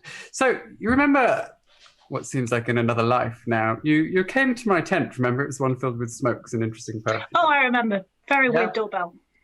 Thanks, that's quite insulting, but never mind. Oh no, I loved it. It was a nice doorbell. It was just not what you expect on tent. Good. It's so nice to be reminded of that constantly.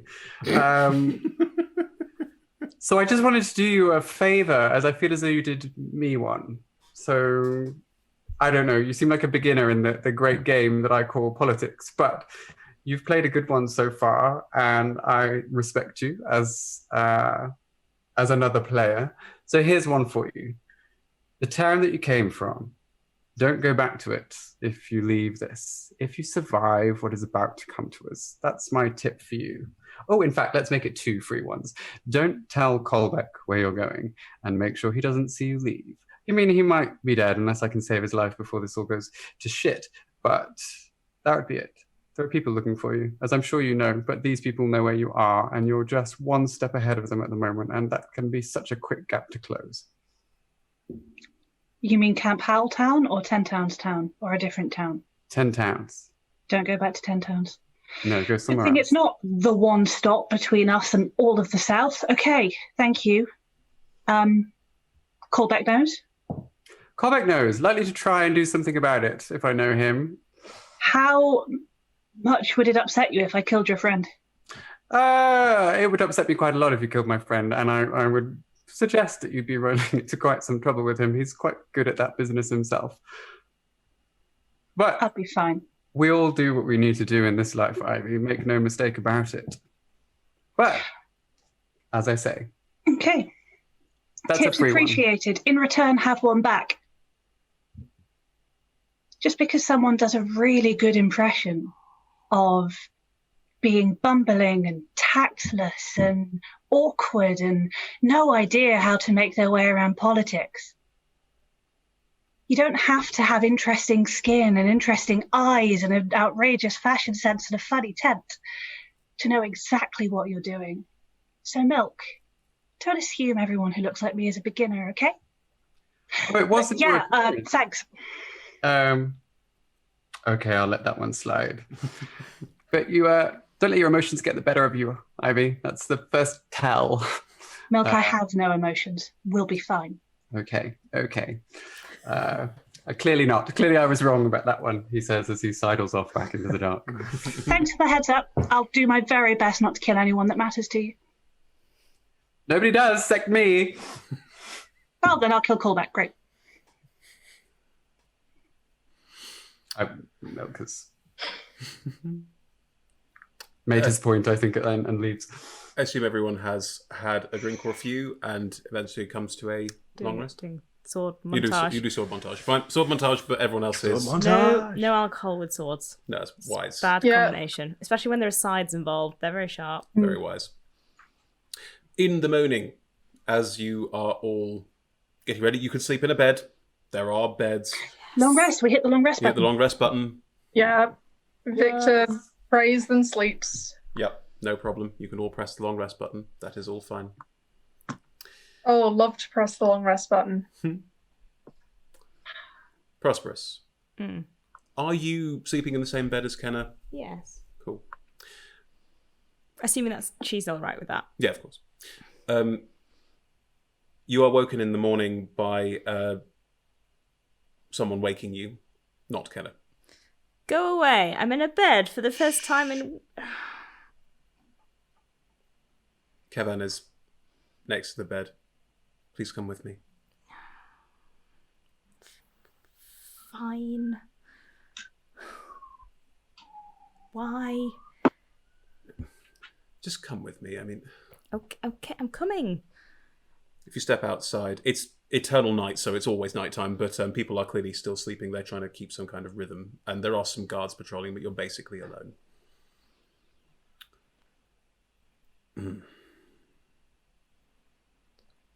Okay, I'll make it quick. Good, because this is my first time sleeping in a bed for I want you to have this. Pulls the sword off his back. Hands it to you. I can't take that. You said that belongs to the leader of your camp. Yes. And I'm not the leader of your camp. No, he's dead. Yes, correct.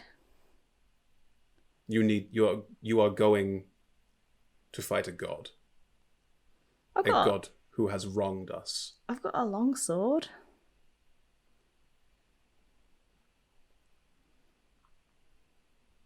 My father would have wanted this to go to someone who could use it. You can use it. You Not did a pretty good job of holding it. It's very heavy.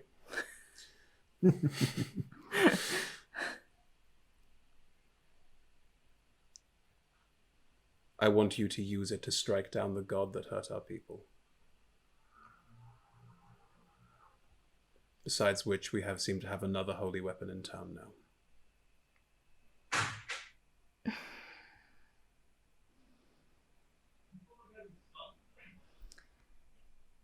I mean, I suppose I can't really, on my own logic, refuse it. Oh. And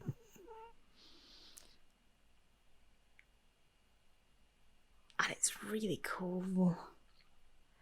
I'm not taking it because it's cool. I'm taking it because you want me to use it to kill your god. Not your god. A god that is irritating you. Not that I'm in the business of killing irritating gods. Please just take the sword. Okay. But do you need it back? I feel like we have someone here now and another weapon that will go down in our history.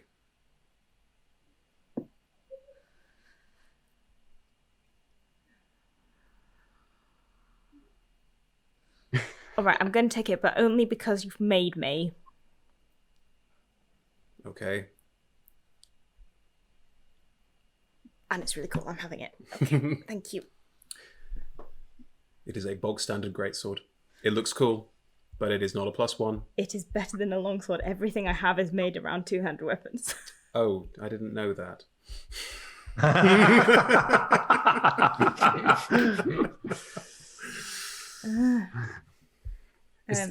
Is this the fourth wall? I found it. It's made of force. I give it a sort of a test swing. It's nicely weighted. It's a bog standard greatsword. This is a great sword. Thank you. Oh. We have to leave it on that, and it makes me sad, but we're going to have to. Because we are really short on time. Oh, thank you, everyone, joining us for a very, very heartfelt, very storytelling episode. Very nice. Lots of pieces there. Thank you, everyone, for joining us. As always, we are Adventurers Wanted. You can find us at twitch.tv/AdventurersWanted, youtube.com/AdventurersWanted, adventurerswanted.co.uk, or on the social medias where we are Adventurers Wanted, or on Twitter, Adventurers250. So we have a bunch of other content you can enjoy. On the first Tuesday of every month, we have a live homebrew D&D game called Undergods, run by Chloe Masheter, who runs the company with me. So do come along to that if you can. Otherwise, all of our material is archived at youtube.com/adventurerswanted, so do check it out there. If you want to support us in a different way, we're also on Patreon, where you can patronize us and help us make more content like this, because frankly, every little goes a very long way with us. So anything you can do to support us, greatly appreciated. Big thanks again to our sponsors in that vein. D&D Beyond and UltraPro could not do it without their support. So you have another probably around 30 seconds to join in the chat and win the Owlbear dice bag. There it is. I didn't say earlier, to unzip it, you literally disembowel it, open its midriff. There you go. So you can hand solo that all you want in your spare time. I don't want to do that. No. So thank you everyone for joining us. That's it from me. I think anything for anyone else, and see you next week. Bye everybody. Bye.